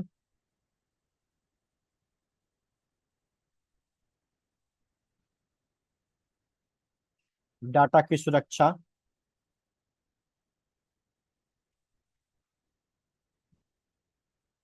और नैतिकता पर भी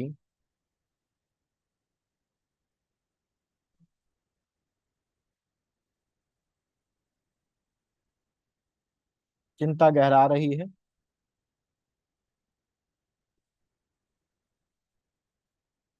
एआई द्वारा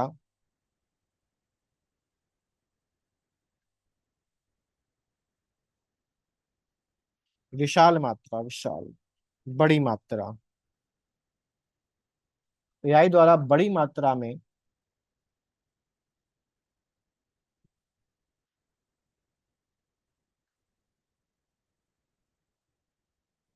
एकत्रित किए जा रहे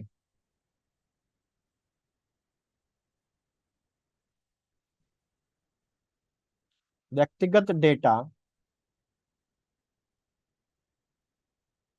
के दुरुपयोग की संभावना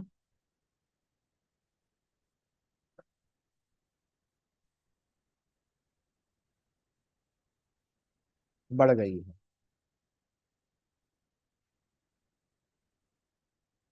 इससे निजता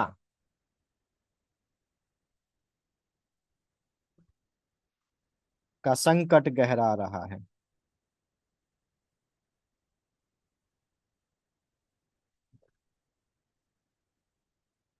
इसके अलावा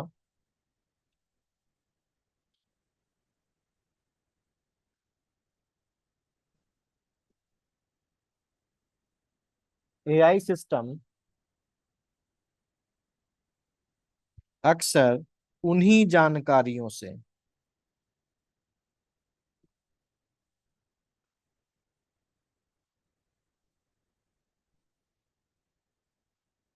सीखते हैं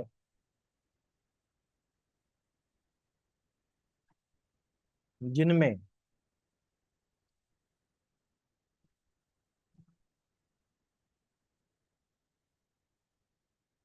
समाज के पूर्वाग्रह भी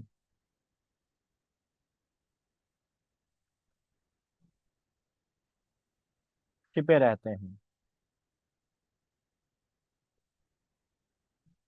अतः पेज चेंज करें।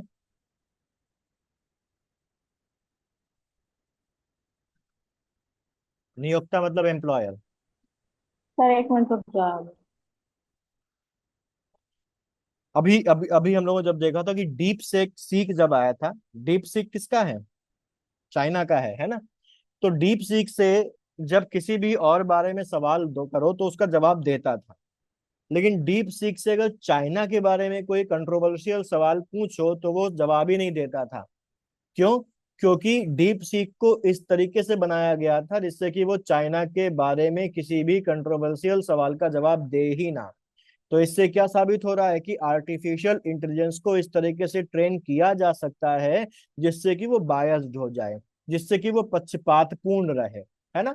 तो वही वाली बात है कि ये जो एआई सिस्टम है ये उन्हीं जानकारियों से सीखते हैं, उन्हीं डेटाज और उन्हीं आंकड़ों से ट्रेन होते हैं जो उनको दिए जाएंगे। और अक्सर यहाँ पर जो पूर्वाग्रह है वो पूर्वाग्रह भी यहाँ पर हो सकते हैं, डायरेक्टली, इनडायरेक्टली, प्रत्यक्ष रूप से या अप्रत्यक्ष रूप से। और इस वजह से अक्सर यहाँ पर इनके द्वारा भी पक्षपात किया जा सकता है।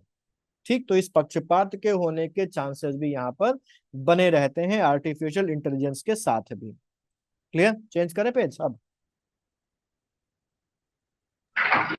Yes sir. अतः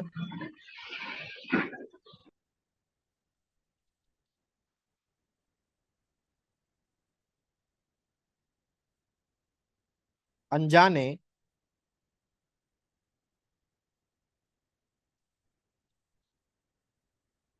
एक सेकंड,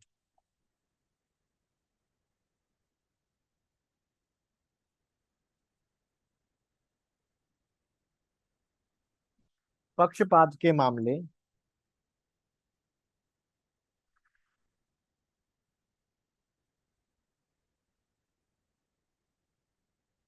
सामने आते रहते हैं।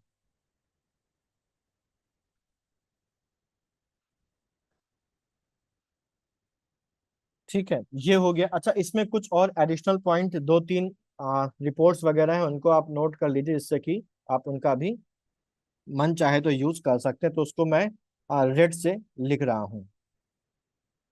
ठीक है। बेरोजगारी की बात आ रही थी तो उसमें WEF की एक और रिपोर्ट है और उसमें कुछ बातें और कही गई हैं। तो एडिशनल पॉइंट यहाँ पर पहला पॉइंट है हमारे पास वर्ल्ड इकोनॉमिक फोरम, हिंदी में लिखेंगे आप विश्व आर्थिक मंच,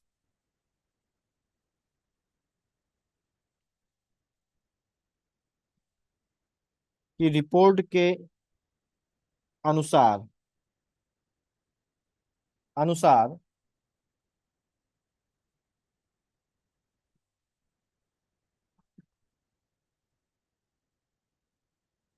2025 के अंत तक एआई और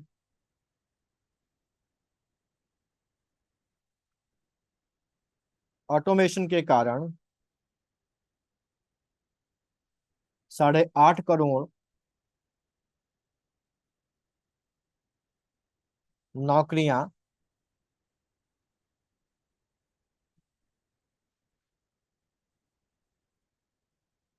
समाप्त हो सकती हैं।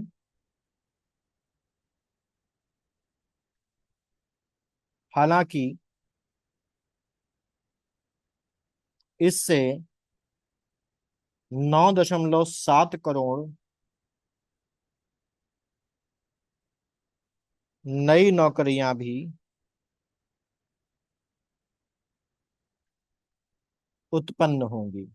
लेकिन ये नई नौकरियां क्या होंगी? नई नौकरियां उन लोगों के लिए होंगी जो आर्टिफिशियल इंटेलिजेंस और उससे रिलेटेड फील्ड्स में क्या होंगे? स्किल्ड होंगे। एआई में स्किल्ड लोगों के लिए।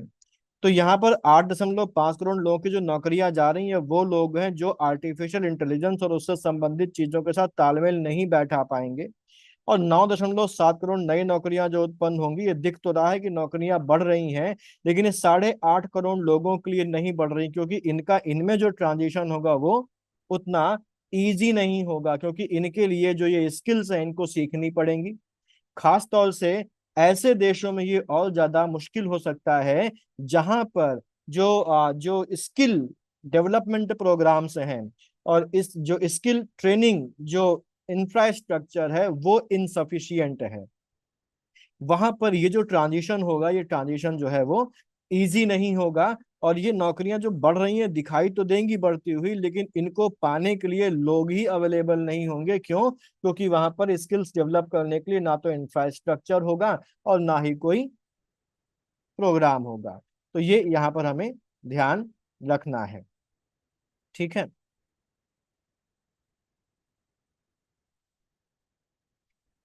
इसके अलावा एक चीज और यहाँ पर दिमाग में बैठा लीजिए कि जो आर्टिफिशियल इंटेलिजेंस से जुड़ी जो भी टेक्नोलॉजी चीज है, जैसे हम लोग अगर देखें तो बड़ी बड़ी जो एआई जो पावर्स हैं हमारी, चाहे वो ओपन एआई का हो, चाहे वो हमारे पास माइक्रोसॉफ्ट का जो है को पायलट हो, या गूगल का हमारा जेमिनी हो, ये जो बड़ी बड़ी, या परप्लेक्सिटी हो, ये जो बड़ी बड़ी आर्टिफिशियल इंटेलिजेंस से रिलेटेड जो खोजें हो रही हैं, जो तकनीकें बन रही हैं, ये कुछ सीमित देशों के लोगों के ही हाथों में है।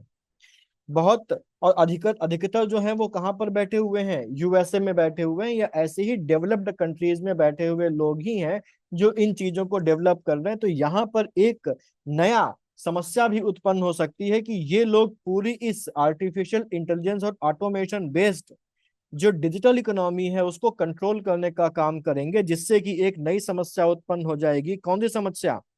डिजिटल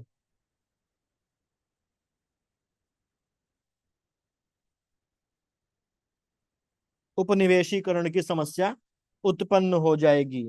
ठीक है। तो ये डिजिटल उपनिवेशीकरण या डिजिटल उपनिवेशवाद या डिजिटल कोलोनाइजेशन उभरने के चांसेस भी बने हुए हैं। क्यों बने हुए हैं?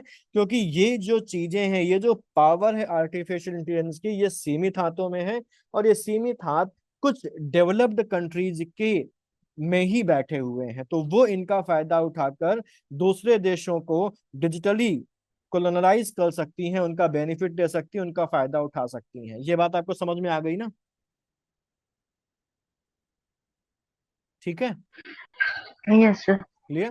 तो यहाँ पर भारत क्या कर रहा है? भारत इसीलिए, भारत देखिए, भारत ने अपना आर्टिफिशियल इंटेलिजेंस को डेवलप करने का प्रोग्राम चालू किया है। और क्यों चालू किया है? वो इसीलिए चालू किया है कि भारत की अपनी खुद की आर्टिफिशियल इंटेलिजेंस और इससे रिलेटेड जो सिस्टम्स और नेटवर्क हो वो अपने खुद के हों। दूसरे देशों के आर्टिफिशियल इंटेलिजेंस और ऑटोमेशन से रिलेटेड जो नेटवर्क सिस्टम्स या जो चीजें हैं उन पर भारत डिपेंडेंट ना हो, जिससे कि उसको ये जो डिजिटल कोलोनाइजेशन वाला जो प्रॉब्लम है उससे वो भारत बचा रहे, प्लस आत्मनिर्भर भी इन चीजों में वो बना रहे। ठीक है ना? क्लियर? और इसके लिए भारत क्या है, कई सारी जो चीजें हैं वो डेवलप कर रहा है। जैसे अगर हम लोग देखें भारत क्या कर रहा है, भारत अगर हम देखें तो भारत ने डिजिटल इंडिया भाषणी पहल जो शुरू करी है, ये भारत की पहल है, इसको आप यूज कर सकते हैं। भारत के जो नीति आयोग है उसने एआई फॉर ऑल जो पॉलिसी है वो शुरू करी है। ठीक है। इंडिया एआई मिशन है, ये भारत ने शुरू किया है। और भारत ने अपना खुद का एक ऑफिशियल एआई पोर्टल भी शुरू किया, जिसका नाम क्या है? जिसका नाम है इंडिया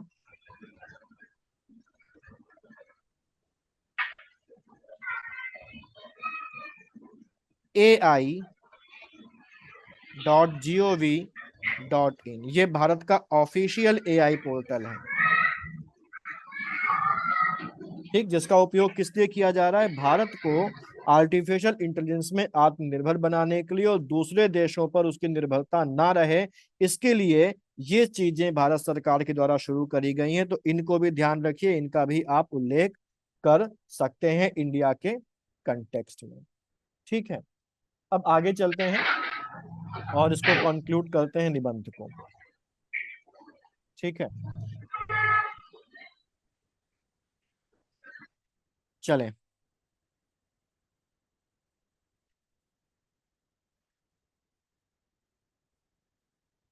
इसका समाधान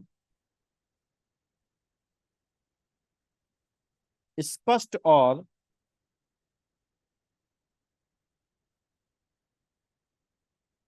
व्याख्यात्मक यानी कि डिटेल्ड एआई पॉलिसी यानी कि एआई नीति, डाटा प्रोटेक्शन लॉज यानी कि डाटा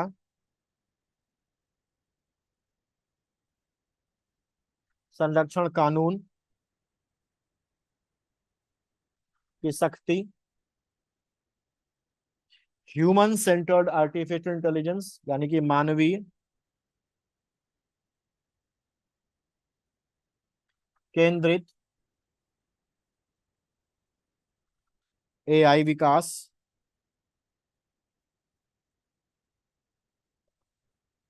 और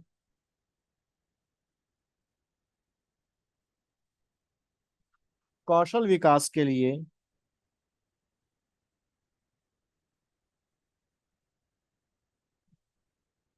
व्यापक पहल में निहित है।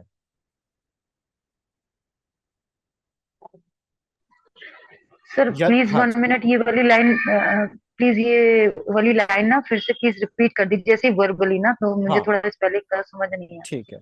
इसका समाधान स्पष्ट और हम्म। व्याख्यात्मक एआई नीति, कॉमा डाटा संरक्षण कानून की सख्ती, कॉमा मानवीय केंद्रित एआई विकास और कौशल विकास के लिए व्यापक पहल में निहित है।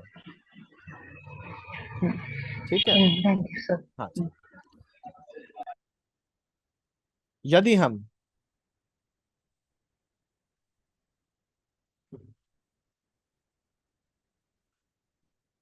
यदि हम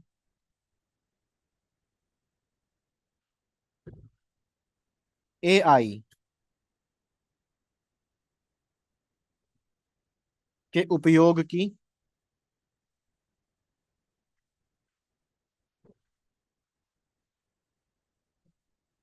नैतिक,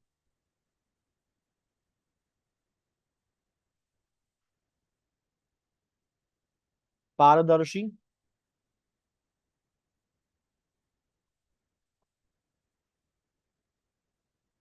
और जिम्मेदार दिशा तय कर सकें,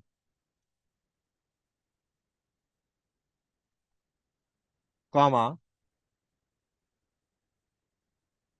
नागरिकों की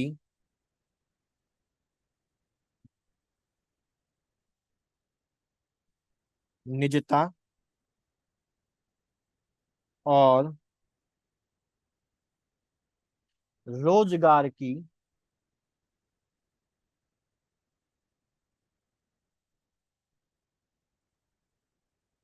रक्षा कर सकें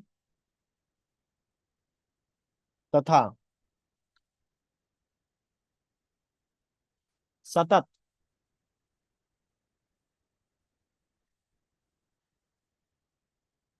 शिक्षण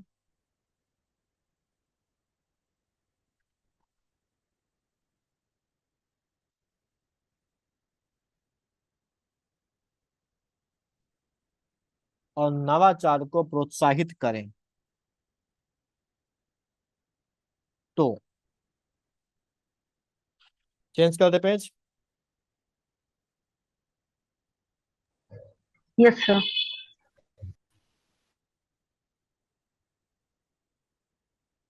तो यह तकनीक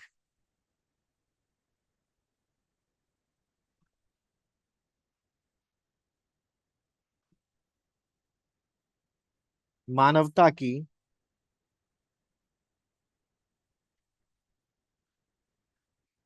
सबसे बड़ी सहयोगी बन सकती है।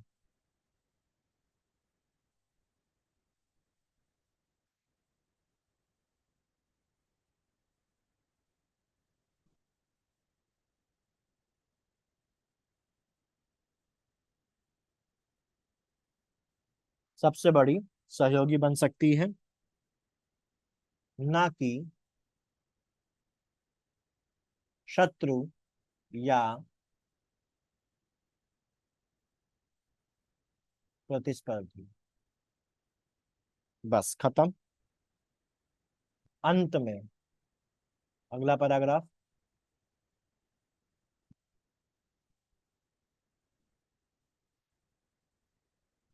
अंत में आर्टिफिशियल इंटेलिजेंस या कृत्रिम बुद्धिमत्ता या एआई विज्ञान, समाज और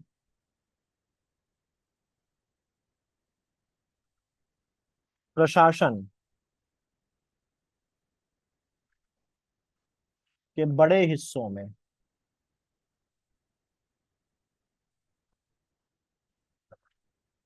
के बड़े हिस्सों में महत्वपूर्ण भूमिका निभा रहा है।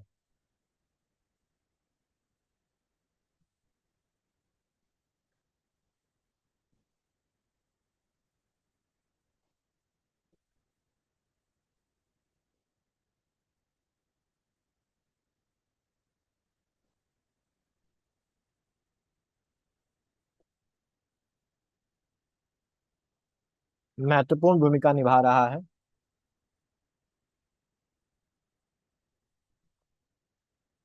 और इसमें अपार संभावनाएं हैं।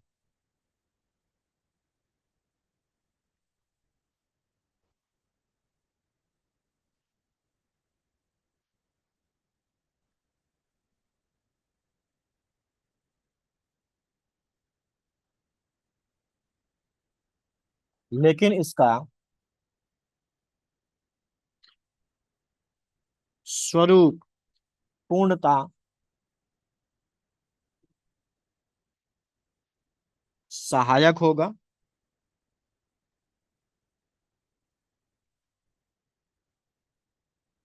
या प्रतिस्पर्धी।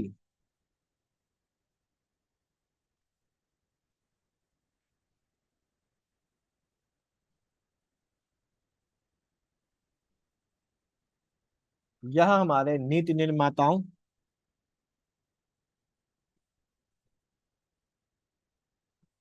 वैज्ञानिकों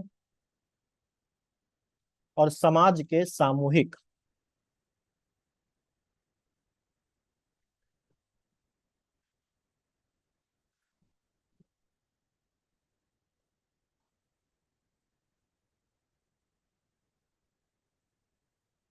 दृष्टिकोण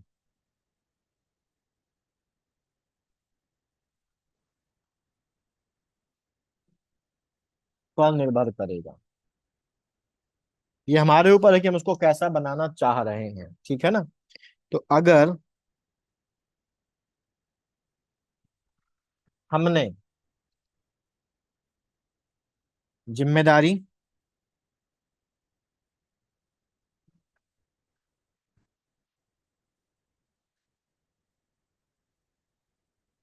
नैतिकता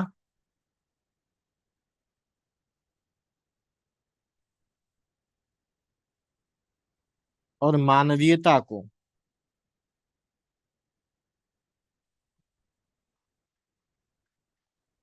प्राथमिकता दी,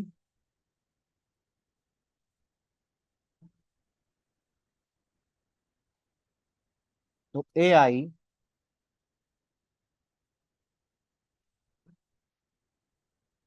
मानव विकास का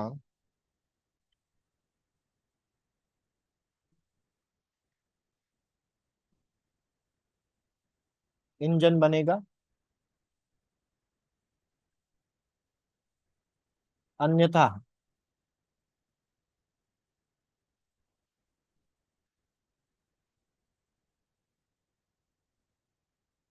या सामाजिक चुनौती बन सकता है।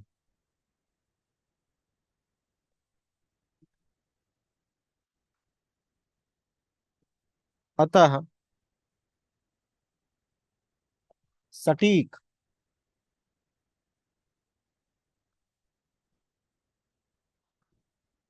और विवेकपूर्ण दृष्टिकोण के साथ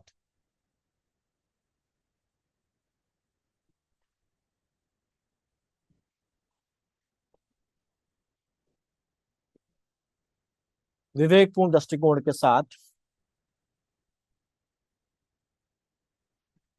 एआई का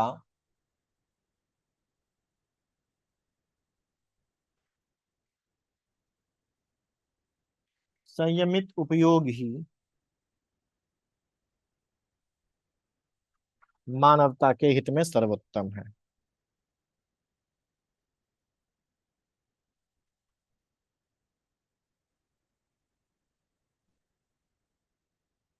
ठीक है,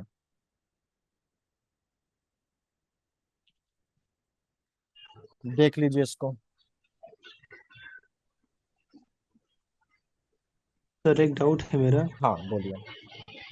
मेरे जो पैराग्राफ हम लोग चेंज करते हैं तो जहाँ से उसके ऊपर वाला पैराग्राफ खत्म होता है वहां से स्टार्ट करेंगे, या फिर जैसे हम लोग लेटर राइटिंग कर रहे थे बिल्कुल सीध में करेंगे? अच्छा, अब देखिए यहाँ पर ये वाला पैराग्राफ यहाँ पर खत्म हुआ है, ठीक जी सर। है ना?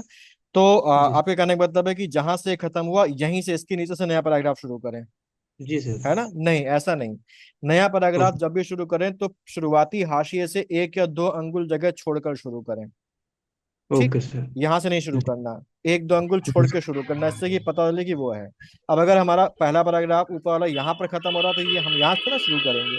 ठीक है, जी सर। हाँ जी। यानी सर वो ऊपर वाला जहां से यह लिखा हुआ है, हाँ हेलो, हाँ, जो यह लिखा हुआ है फिर वो अंत लिखा हुआ है तो उसमें डिफरेंस होना चाहिए, यानी यह इधर होना चाहिए, थोड़ा सा नहीं नहीं गैप देके। नहीं नहीं नहीं, ये जो यह लिखा है ना, ये तो पिछला पैराग्राफ तो चला तो उसकी कंटिन्यूटी में आ रहा है ना, हमने तो पेज चेंज किया है ना। तो फिर जो मीन्स प्रीवियस स्टेंजा है उसका जहां से बिगनिंग है तो हम वही स्केल लेके उसी उसमें लेके चलेंगे। हाँ, स्केल क्या, 2 अंगुल की जगह छोड़ के मान के चलिए, 2 अंगुल का गैप रहे, इतना ध्यान रखिए बस। अच्छा, ओके। हाँ, 2 अंगुल का गैप रहे, थोड़ा आगे पीछे भी हो सकता है, क्योंकि ये कोई लेटर का फॉर्मेट नहीं कि बिल्कुल हमको उसी हिसाब से चलना है, यहाँ पर थोड़ा आगे पीछे भी हो सकता है। हाँ, ये है कि अंतर होना चाहिए जिससे समझ में आया कि हाँ नया पैराग्राफ शुरू हो रहा है। हाँ, उनको दिखने में समझ में आना चाहिए कि चेंज हो गया हाँ, ना। पैराग्राफ चेंज हुआ, बिल्कुल यही ऑब्जेक्टिव रहता है इसका। ठीक है, अच्छा, तो आप लोगों ने पूरा नोट किया है ना? जी सर। जी सर। ठीक है, तो आप इसकी मुझे भेजिएगा पीडीएफ बनाकर, मैं देखूं क्या नोट किया है। और अभी जो अब अगली क्लास होगी ऐसे की, तो उसमें आगे अगला ऐसे पढ़ने से पहले मैं इसका आपको एक अल्टरनेटिव भूमिका भी अलग से लिखवा दूंगा, और एक अल्टरनेटिव जो कंक्लूजन है वो भी अलग से लिखवा दूंगा। ठीक है, तो कम से कम आपके पास हर ऐसे की 2 या ज्यादा भूमिकाएं हो जाएंगी और 2 या ज्यादा आपके पास कंक्लूजन्स हो जाएंगे, जिससे आप अपने हिसाब से बदलाव करके चेंज कर करके लिख सकते हैं, है ना? क्योंकि जरूरी नहीं जी कि किसी भी चीज पे हमने जो ऐसे लिखा उस पर उसी विषय पर ऐसे आ जाए, तो हम सभी पहलुओं को एक टॉपिक पे कवर करते हुए चलेंगे। अब इसमें एक टॉपिक और कवर हो सकता था, शुरुआत में किसी ने बोला था रेगुलेट करने वाला, तो रेगुलेशन वाले टॉपिक पर भी हम लोग 1 2 पैराग्राफ कवर कर लेंगे, जिससे कि अगर ये आ जाए कि रेगुलेशन से संबंधित कोई डायमेंशन इसमें डाल दिया जाए तो उस डायमेंशन को भी हम कवर कर सकें ऐसे में अपने। तो दोस्तों अभी मैं अगली जो ऐसे की क्लास होगी उसमें 1 2 पैराग्राफ लिखवा दूंगा। ठीक है,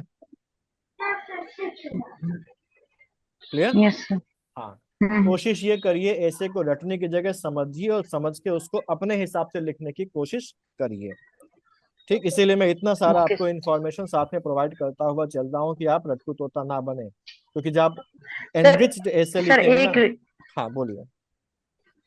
सर एक रिक्वेस्ट है कि जैसे स्टेंजा जो चेंज होते हैं ना, तो मैं ये चाह रही थी कि वो जो कनेक्टर्स होते हैं ना, जैसे स्टेंजा चेंज हुआ, पैराग्राफ चेंज हुआ, तो कुछ टर्म्स होते हैं ना कि आप अगर उनकी लिस्ट हम लोग को जस्ट बता देखिए देंगे कि हम देखिए नोट डाउन कर लें।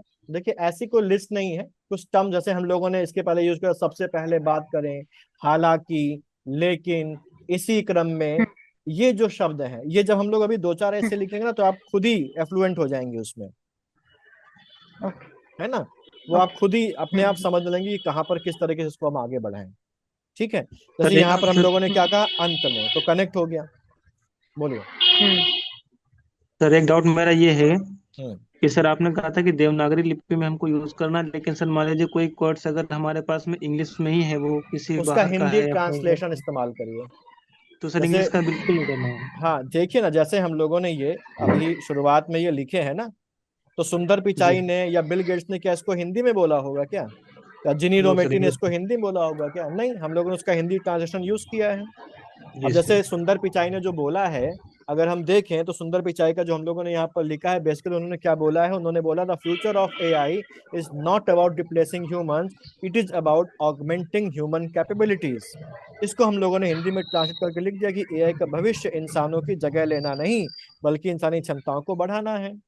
ठीक, जी जिनी सर। रोमेटी ने जो बोला है वो क्या है कि AI will not replace humans, but those who use AI will replace those who don't. उसका हमने हिंदी ट्रांसलेशन इस्तेमाल कर लिया। तो अगर कोई इंग्लिश टर्म है तो उसका हिंदी ट्रांसलेशन आप यूज करिए, ओके सर। ठीक है ना, जी सर। वो ज्यादा सही है। क्योंकि अगर हम यही लिखें जैसे सुंदर पिचाई ने बोला, और इसको हम हिंदी में लिख दें कि the future of AI is not about replacing humans, it is about augmenting human capability, तो ये अच्छा नहीं लगेगा, बेकार लगेगा। और जब हमने उसको ट्रांसलेट करके लिख दिया तो वो ज्यादा कनेक्ट भी हो रहा है और अच्छा भी लग रहा जी सर। है ना? ठीक है, जी सर। चलिए। तो आज की क्लास में तो बोर हो गए होंगे आप लोग, है ना? नो नहीं नहीं सर। सर, बिल्कुल नहीं, बिल्कुल नहीं। ठीक है, चलिए ऐसे ही पढ़ते हुए चलेंगे। इसीलिए मैं इसका, मुझे एक आसान तरीका भी है कि मैं पीडीएफ दे दूं तो मेरा भी काम सबसे ज्यादा आसान हो जाएगा, लेकिन मैं कोशिश करता हूँ क्लास में हम लोग डिस्कस करें तो वो ज्यादा इंटरेक्टिव रहता है और ज्यादा समझ में आता है ना? हम्म ठीक है, तो अगर हम्म कभी आप बोर हो जाए तो मुझे बताइएगा, तो मैं फिर पीडीएफ देना शुरू कर दूंगा। नहीं नहीं सर, हम लोग एक्चुअली ना वो चाहते हैं कि हम, मेरे अंदर खुद ही ये कैपेबिलिटी डेवलप हो जाए कि अगर कोई भी निबंध आए तो मैं लिख पाऊँ उसको ना, डर हाँ नहीं लगे कि कुछ बिल्कुल आ जाएगा। बिल्कुल बिल्कुल, यही तो आज हम्म कुछ अच्छा महसूस हुआ इसको पढ़ के आप लोगों को? यस जी सर, एक सर। दिमाग में एक फॉर्मेट सेट हुआ है कि ऐसे हो सकता है। हाँ ठीक, तो जो भी आप लोगों ने लिखा है उसको भेज दीजिए मुझे, ठीक है? और फिर अच्छा, इस संडे, अब कल तो रक्षाबंधन है तो कल क्लास नहीं है, और हम लोग हम्म सीधे मंडे को मिलेंगे। और इस संडे को हम्म टेस्ट नहीं है, आपके जो टेस्ट शुरू होंगे वो नेक्स्ट संडे से शुरू हो जाएंगे, जिससे कि टेस्ट लेने लायक थोड़ा सा हमारे पास बैकअप भी बन जाएगा, जी ठीक है? सर। और मैं कोशिश करूंगा कि जो टेस्ट हैं वो लाइव मैं लूँ। हाँ, उसका जो भी सिस्टम होगा ओके। मैं वो बता दूंगा आपको, और फिर हम लोग उसको जी कंटिन्यू करना शुरू करेंगे। जी और सर। अभी मंडे को आप क्या करिएगा, मंडे को या सैटरडे संडे इवनिंग के पहले ये जो ऐसे हम लोगों ने आज पढ़ा ना, इसको अपने शब्दों में सुंदर सा लिख के मुझे भेज दीजिएगा, तो मैं देखूं कैसा आप लिख पा रहे हैं। सर जी कब तक भेजना है ये सर? संडे इवनिंग में भेजिए ओके सर। ओके। आराम से। और कोई जरूरी नहीं कि जो मैंने बताया वही लिखे, आप अपने हिसाब से भी कर सकते हैं, ठीक है? जी सर। कोई वो नहीं ऑलराइट कि, ऑलराइट। बस सही होना चाहिए। ठीक है, सर चलिए ऐसे का फिर। टॉपिक सीधे बोल दीजिए, या सर जो आपने लिखा है ऊपर वाले उन्हीं में से? ये सर आप टॉपिक बता जो हम लोगों ने आज लिखा है इसी टॉपिक पर, टॉपिक पर, इसी टॉपिक। यही ओके। वाला कि एआई जो है, आर्टिफिशियल इंटेलिजेंस है, वो मानव की सहायक है या मानव की प्रतिस्पर्धी है, इसी पर आपको लिखना है, ओके सर। ठीक है? ठीक है सर। हाँ जी, चलिए फिर ठीक। मिलते हैं। Good night.